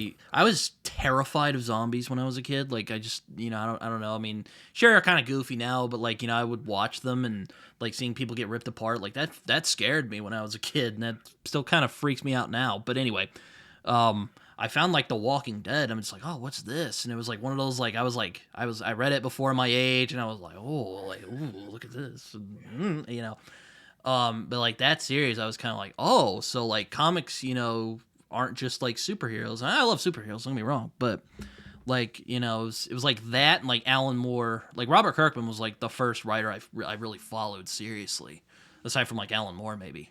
But once I read The That's Walking Dead, I fascinating. was like, oh my gosh, like you can do anything. And I read all these other weird Image books that were coming out. I'm like, this is Yeah. great. How did you stumble across The Walking Dead? Was it a single issue? Was it a collected edition? Well, I grew up in the kind of internet age, so the TV show was coming out, and I was like, oh, that's interesting, Okay. and then I saw some people talk about the comic. I'm like, that's also interesting. So I like picked it up, and I'm like, oh, here, mom, and she's like, oh, okay, and she let me read it. Probably shouldn't have, but what are you gonna do now? It clearly worked. It Yeah. had its effect on you. um, So that led you down the rabbit hole of these like alt image titles from yeah, that era. yeah. And then you just kind of like broaden. So you didn't come in from the superhero side. You came in from that Well, I mean, side. And I did. I was more of a fan of like again, kind of the animated stuff. Like I right. read like Fantastic Four from Lee and Kirby, or some of those early Spider-Man issues. Because I was a big like action figure guy. Like I love like figurines and stuff like that, and I would get them when I was a kid, and there would be these little comics inside the Yeah. I would read them. Like there was one that was basically I don't know if it was actually the night Gwen Stacy died, but it was like an issue kind of going up to that, and it was like oh very interesting. So I read like some of those old like Spider-Man comics from like back in the day. I was really into that. Like when like Ramita was doing the art. Um, I think that's who did the art. I don't know, but I was really into that, and then I was kind of like, I don't know, and then I found like this Image thing. I'm like, what is this? And yeah, it was over after that. What are the action figures that you have nostalgia for? Like, what were the action figures, or what line was coming out when you were Like really getting into them as a like kid? Fantastic Four. I was big like of some. I don't know if it was the McFarlane editions, but I can't remember now. I wish I could ask my mom. She would probably know. But like there were some figurines that were basically just like straight like it was the figure for Fantastic Four was literally the first. It was the little green guy taking it was that. Um, Yeah, I that's cool stuff. also got like Batman and stuff because I was a big Batman guy.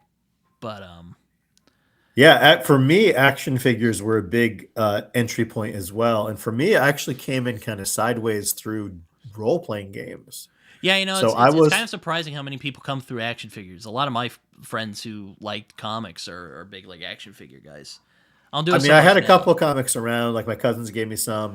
I'd pick up once in a while at the newsstand, but I didn't really like love comics. It wasn't something I was like super passionate about. But then I was like, loved action figures as a kid. Loved like Super Friends on cartoons that were superheroes Mm, on TV. But then I started playing Dungeons and Dragons when I was in fourth grade, and then the Marvel Superheroes role playing game came out at that same time when I was a kid. And so I started reading the Marvel Superheroes role playing game, and they had all these characters that I barely knew about. And I was like, I have to learn about these characters. So I started buying comics to learn about the role playing game characters, and then I lost my interesting. mind. I was Yeah, like deep dive. I didn't really get into like role playing games till actually not too long ago. It was about a few years ago when I'm like, oh, this is kind of fun. And then like then I started playing with some people in like 2020, and I'm like, oh yeah, this is fun. I like this. Do this more. But yeah, no, it's yeah, my D&D knowledge is very limited. Yeah, and that's why I like your mention of Bug Wars because I haven't read it yet. I'll wait for a collected edition or like an omnibus, something thick. But I know that's Jason Aaron's kind of love letter to fantasy role playing games. He's like combining that into like his love for Micronauts and just the Conan stuff. But I think role playing games inspired that series for Jason Aaron. Yeah, like weird bugs. Yeah, There's like it's really weird. It's kind of like, and one of the things I was always kind of fascinated in is like little little like, I don't know if you ever seen like the Borrowers or anything like that, or if you've Oh ever yeah, heard of yeah, that. yeah. Or I've always been Like really little fascinated. miniature Like, people living in the yeah, walls. Yeah, yeah, yeah, I've always been fascinated by that, and like and Jason Ayers kind of plays with that a little bit in Bug Wars. yeah, I mean, I yeah. didn't love it, but I thought it was fun. I had a fun time with it. The Micronauts series from the 80s, the first 12 issues of that series are really worth reading. They have Michael Golden art. It's Bill Mantlo writing. The series falls apart after Michael Golden leaves. Like it's pretty, I find it unreadable after like 20 issues. But the first 12 issues are that. It's like it's based on these like dorky little action figures from the 70s and 80s, and they create this whole mythology about it, and these little miniature guys come to Earth, and they're actually badass. It's this epic space battle that takes place in your backyard. It's pretty cool. I'll have to find that. I know also Jason Aaron's doing like Thundar the Barbarian. I'm like, oh, okay, yeah, yeah. Is he? Yeah, apparently I've like there's some writers who are like cranking them out. I'm like, oh my gosh, I can't keep up with all this, man. Like, Thundar is pretty. I mean, Jack Kirby worked on that series. That scared me as a kid. I watched it when it was on Saturday morning cartoons, and I was a little kid. I was probably like 5 or 6 when that show came out, and it scared me. It was so weird looking. The characters are so ugly. Like it made me feel uncomfortable, and I would kind of like watch it out of the corner of my eye. But it's like Steve Gerber and Jack Kirby doing cool stuff. yeah, I mean, I Steve Gerber's another one I've kind of overlooked that I'd like to read at some point. Yeah, I'm not the biggest Steve Gerber fan. The Steve Gerber I like the most is kind of the Defender Steve Gerber, more so than his like Man Thing or Howard the Duck. For me, those seem really dated, and I can respect that they were cool and kind of edgy at the time, but I have a hard time reading those comics. Yeah, I have a friend of mine. Funnily enough, the guy who did that scalped review and I was talking about earlier.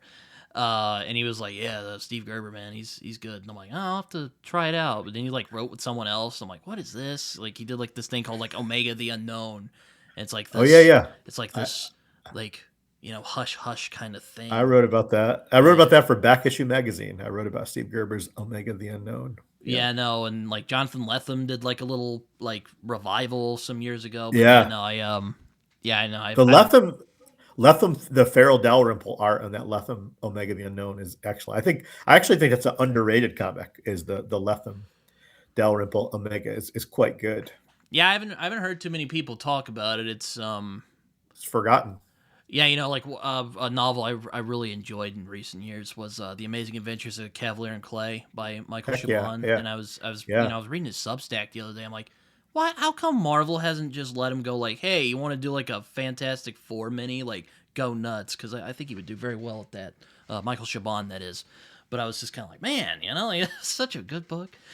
Yeah, he had those the escapist comics from Dark Horse, but I never found those to be even readable. They had great art, so I don't know. Like, yeah, Chabon has surprisingly done very little comics, considering how much of a comics fan he is. Yeah, no, yeah, I think it was I think he was talking about it because he was like, finally, the new movie got it right. Yeah, I actually really liked the Fantastic Four movie. I thought the Galactus was quite good. Yeah, I have a soft spot for the Fantastic Four. Again, some of the first comics I remember reading was Fantastic Four, and um, yeah, it's another one where people are like, "Oh, have you read like the John Byrne run?" I'm like, "No, not yet." Like, damn it, dude. I think it's worth a read, but it's very John Byrne-ish. I don't know how much you love John Byrne's writing. I don't know how much you've read of John Byrne's writing, but I've not read he's got much a of his type of writing. writing, but I do like his work he did with Chris Claremont on the X-Men. They Me really too, made man. magic together, That's magic. I even John Byrne though actually, they I think didn't get along that well, apparently. they did not. He's I would say his comics that he wrote are more they're less compressed than I would like. He actually was maybe a pioneer of decompressed storytelling. And the pace is faster than a lot of contemporary comics, which are even more decompressed, but they still have like a leisurely pace to them. And Mm, it's interesting. I like John Byrne quite a bit. Actually, he was my favorite artist growing up for sure. mm. But going back and rereading his comics, I'm like, huh, they feel like they're all like B plus comics instead of like A comics. You know what I mean? Not A pluses. Yeah, no, I mean, again, I haven't really read a lot of his like written work. I didn't even know he was like a writer before I because sometimes I'd watch like sci-fi, and sci-fi had him on once. He's like, "Oh yeah, he Yeah. did the Fantastic Four. He wrote it and drew it." I'm like, "He wrote?" Yeah, he launched Superman after Crisis on Infinite Earth. I mean, it was a big deal for his writing and drawing on Superman. He was writing and drawing 2 Superman comics a month during that time. That's amazing. Yeah, no, but yeah, I'm more familiar with his artwork than his written stuff. But a lot of people are like, "Oh, you should check out his Fantastic Four." Um, but yeah, I've not read any of his writing. I'm more familiar with his art, and I like his art. I think it's good. Yeah, I think you've got other things to read first. I think by like 2030 you can get into John Byrne's Fantastic Four. Like pace yourself. You've got a few years before it's not at the top of the list for sure. Oh no, no, It's yeah, no, fine. yeah. I mean, it's a lot of my.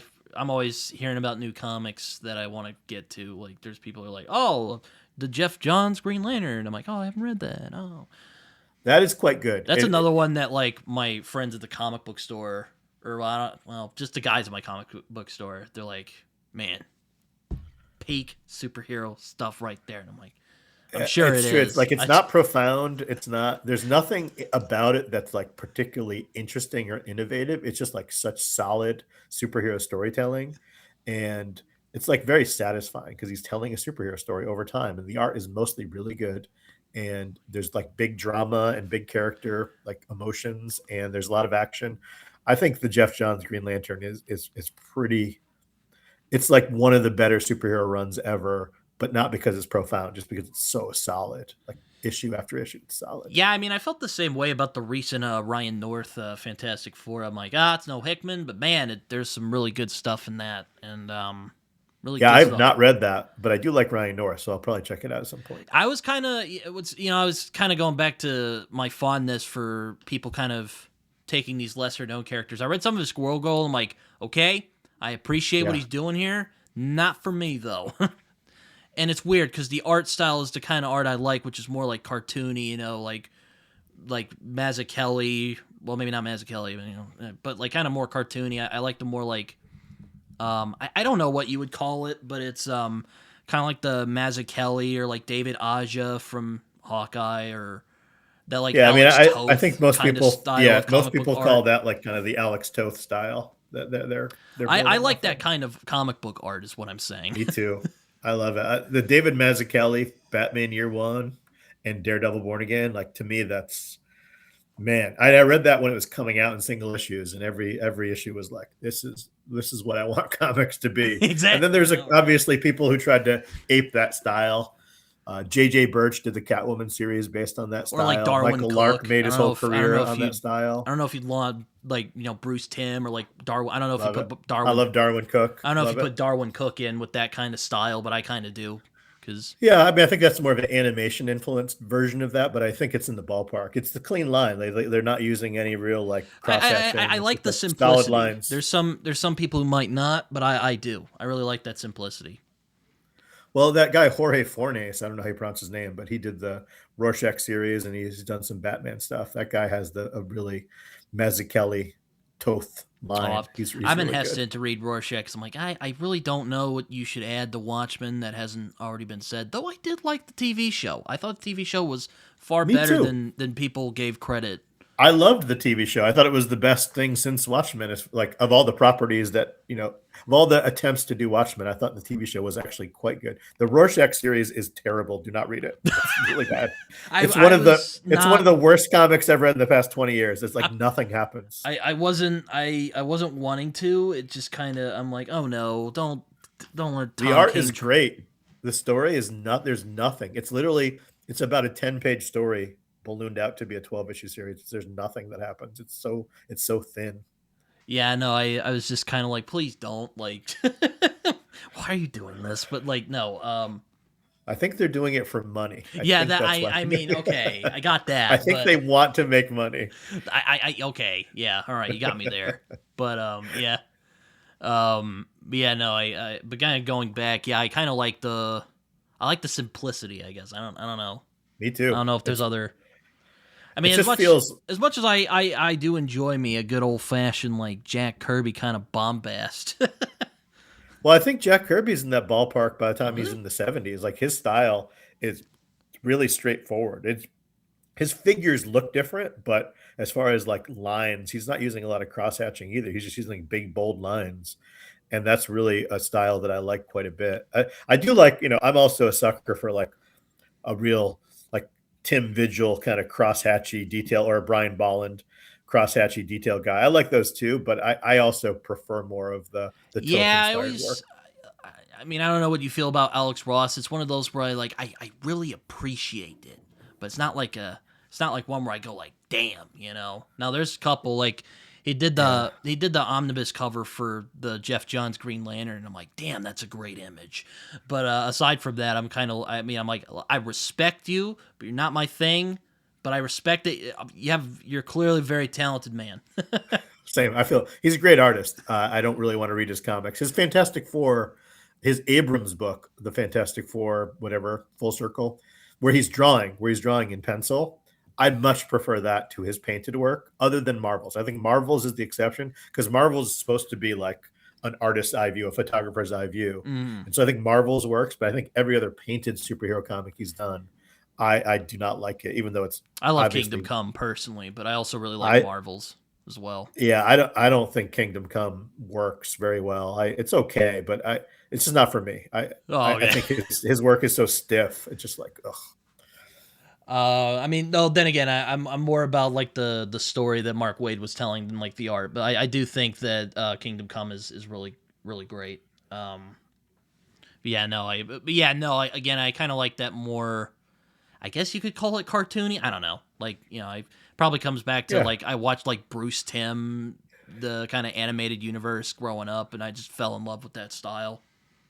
yeah, it's a beautiful style, and those Bruce Timm animated. I think Justice League Unlimited is one of the best series ever. I think the way that I think Batman animated series is great, but it's like it's so Like self-contained. Each I episode wish is I its own could thing. walk into DC studios. I wish I could like go down to California, wherever they're holed up at. Walk into DC studios, put down like the Justice League show, and be like, okay, guys, watch that and do superheroes like that.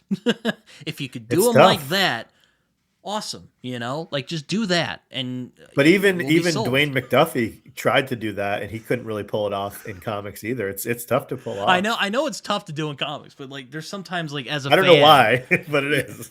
sometimes like as a fan, you know, you're just kind of like, I know like continuity is a real thing, but like, you know, there's sometimes I want to walk into like DC Comics or like Marvel or something, just put down like the Justice League show and be like, do it like that, please. That would be nice, and then walk out.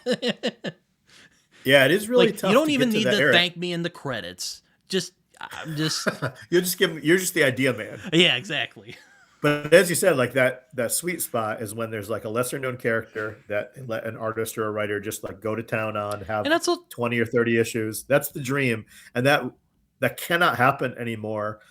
But when someone like Hickman or Tom King is given 30 or 40 issues, you're like rooting for them. You want them to build to something great, and they just haven't stuck the landing yet, as far as I can tell. It seems like they could, but they're just not getting there for me.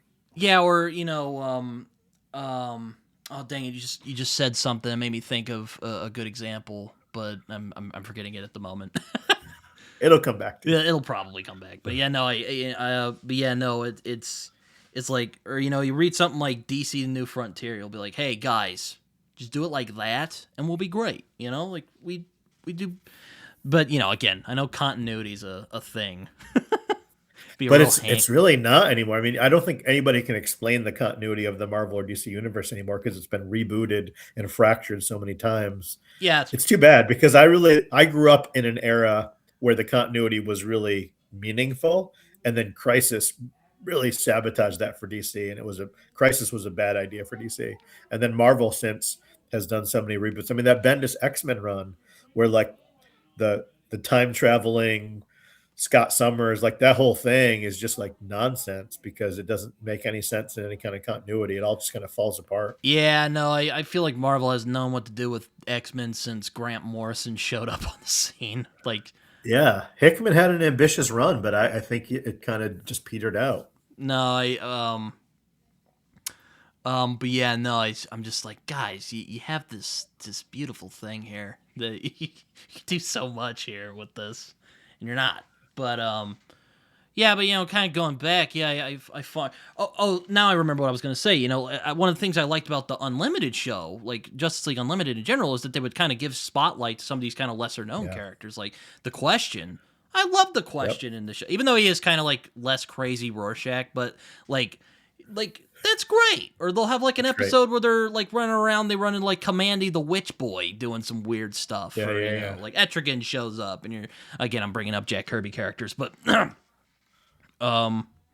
But like they'll just like have like episodes where characters are just hanging out, like they'll do like Captain Adam or something. I'm like, that's great. Yeah, just do that. I agree.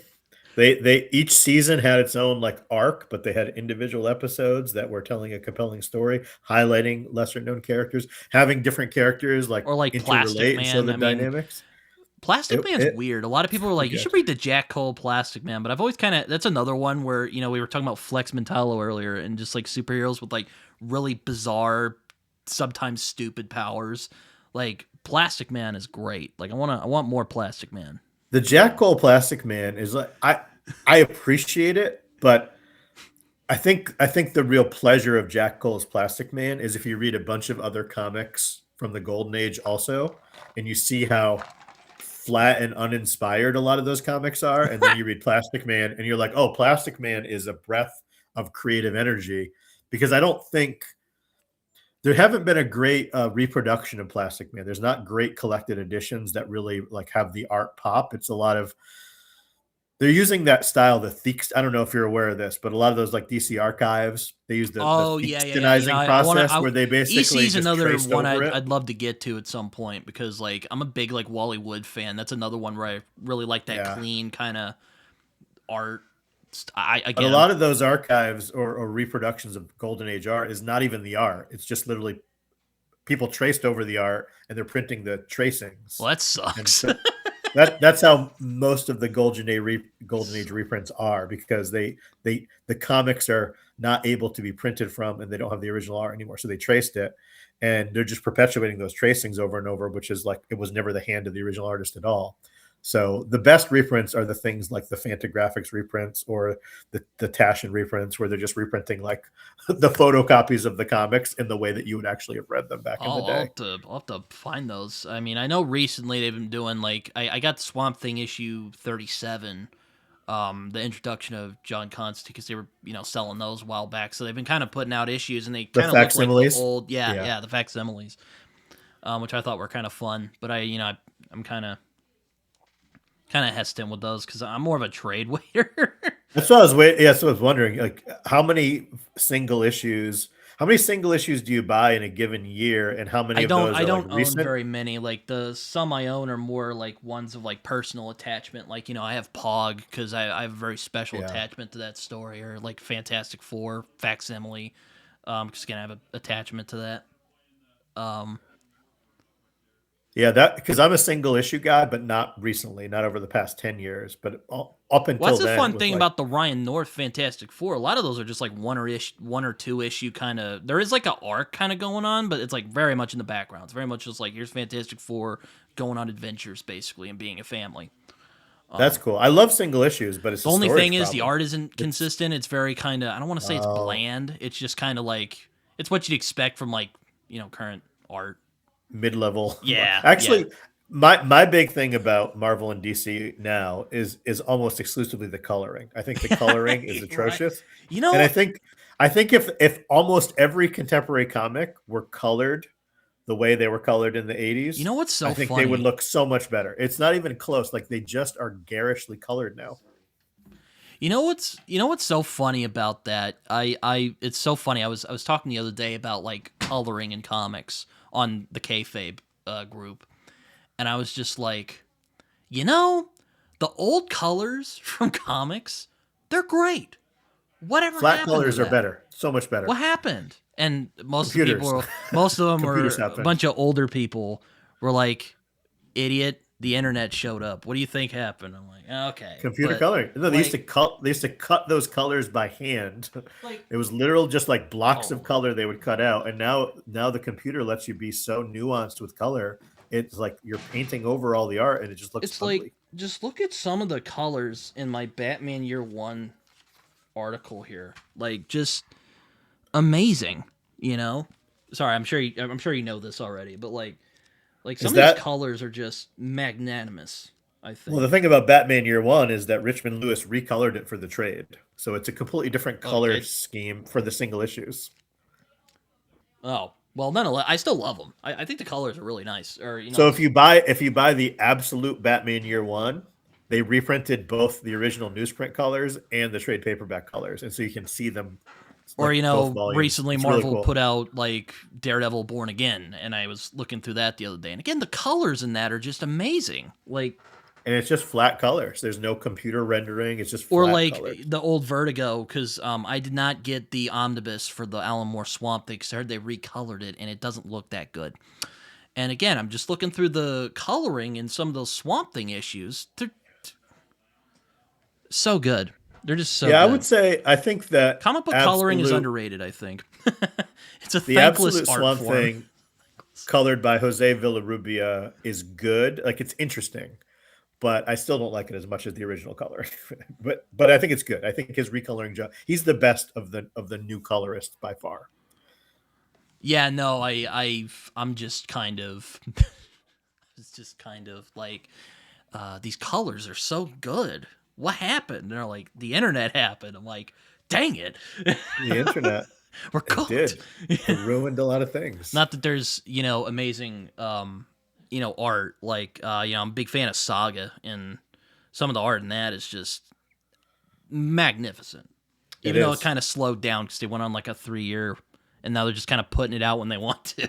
Is it still coming out? I thought it just kind of stopped, but there are still issues coming out eventually. Yes, but yeah, or like Deadly Class. I've another one where I find the art in that is very kind of simple, kind Yeah, of cartoony, and I love it. I want to get Kaya at some point, yeah. because by I Wes haven't seen Craig. that. But now, Yeah, Wes Craig is good. Wes Craig did that Thunder Agent series from DC in the early 2000s. It looked great. His art was great on that. or like Eduardo Rizzo. I've not read very much of 100 Bullets, but I do love the art in 100 Bullets because again, I'm just really into the. Same. It's beautiful. He's a great artist. And I think the he doesn't always get the best coloring either. Sometimes the 100 Bullets coloring is kind of murky and brownish, but his art in black and white, his art is like Yeah, or astoundingly like good. kind of we were talking about Criminal earlier. I find when Elizabeth Braithwaite, I'm a big fan of the fade out, also because the coloring in the fade out is outstanding. She's good. She was a painter. She's It's good. just like also I Killer Be agree. Killed. It took me a while to get used to Jacob Phillips, Yeah. Sean Phillips' Yeah. son, but it has grown on me over the years. It's grown No, on me. I feel the same way. I think that both Elizabeth and the Sean Phillips's kid, I think they don't color the same way you see Marvel and DC like superhero comics colored. And if they colored those, I would appreciate that. Yeah, right. Yeah. It'd be Again, it's so it's much it's better. it's a thankless job. I feel colorists get kind of lowballed a bit. Well, one of the reasons that I kind of started turning away from monthly comics and the art, the kind of traditional superhero art of the past 10 years, is when you'd have those in comic book ads using superhero characters, Mm. and the art in those ads was indistinguishable from the art in the regular comic, and you're like, what? These are just basically comics to me. Just seemed like That's why advertising single tools instead of issues. real stories. That's It why I was just like always. That's always why I advertising. preferred the trades because I always got distracted by the ads. I'd be like, "Where's the story at?" You know. Yeah, Yeah. No. yeah, But yeah. No. It's Yeah. Yeah. Or I'm actually because I'm gonna get the compendium soon. I'm rereading Monstrous, which is a very good fantasy yeah. series from Image. How is that? You think it's good? I've never read a single issue. I've seen it. I've never delved into It's it. good so far. I mean, I love the art. It's very like I don't know how much manga you read. I don't read a lot of manga, but it's like the art in it is just fantastic. I mean, yeah, here's a little taste there. Who's the artist on that? Uh, I'm probably gonna butcher this name. Sana Takeda. Okay, yeah, yeah. Yeah. No, my I have like I would say a medium to low level experience with manga. I like manga. I just actually was in Japan in December for the first time, and Yeah, I saw that that made on me want to Facebook. read more. I saw that Yeah, on it made me want Facebook, to and I read was, more manga. I was like, man, I gotta read some more manga because it's just like I was in the vibes, and we went to you some know, it's funny the because stores. I read comics about people in spandex, beating up criminals and whatnot. But I always felt manga was a bit silly. For a while, Yeah, it took me a well, while to really find like manga that was like, oh, okay, I like this. Like I this is get good. it. I get, and manga is so fast paced. Like there's like so much happening on every page. It's not dense though. It's like it's actually No, decompressed, but everything is exaggerated. It feels like in a lot of manga that comes over to the American side, everything is so exaggerated. There's so much different manga with different also, I genres grew for up in sure. like anime, like when anime was Yes. blowing up in America, and like all the like weeb kids at my school would Yeah. like. I was just like, oh yeah. So Yeah. I have like I have a decent knowledge of manga, but I want to read more diverse manga because I feel like it is kind of a yeah, gap in my same. overall I would knowledge. like to read more manga and kind of overcome my snobbery, if you will. I did buy Rooster Fighter, Oh, which is just animals fighting on every page against like mutants and other things. And oh, very as I nice. said, like about We Three, I don't really care much about animals, but this is bonkers action, and this series is actually highly recommended. Rooster Fighter is crazy. Yeah, it looks fun. Yeah, that's the thing about like manga. It looks fun. It's roosters with guns fighting other animals in the forest as they would. Yeah, it's always a Typical. fun thing. And it's like, oh man, see the other comics that I want to get to as well. So it's just kind of just throwing it up in the air at this point. Well, I have to get going, I, but I, I thanks was for gonna I having was me. gonna ask because we have been going for a bit, and Yeah, I didn't want to I hold you appreciate the hostage here. invite. But thank you so much for coming on here. I'm very humbled that you came on my show It was super fun. We because had a I was great like, oh talk. I man, got this to, was a guy on that Grant Morrison documentary. I'm like, he's gonna say yes, and then you did. I was like, yeah, oh, that's awesome. So yeah. yeah, thank Let's you, go. really. But before I let Yeah, you let me know go, when this is posted I so I I will. can link to it. But before I let you go, if you have any social media, as I like to say before the end of these, you can feel free to share it. Yeah, I'm Tim Callahan on Instagram. I'm Tim Callahan on Twitter. I was there in the beginning, so it's just my regular name.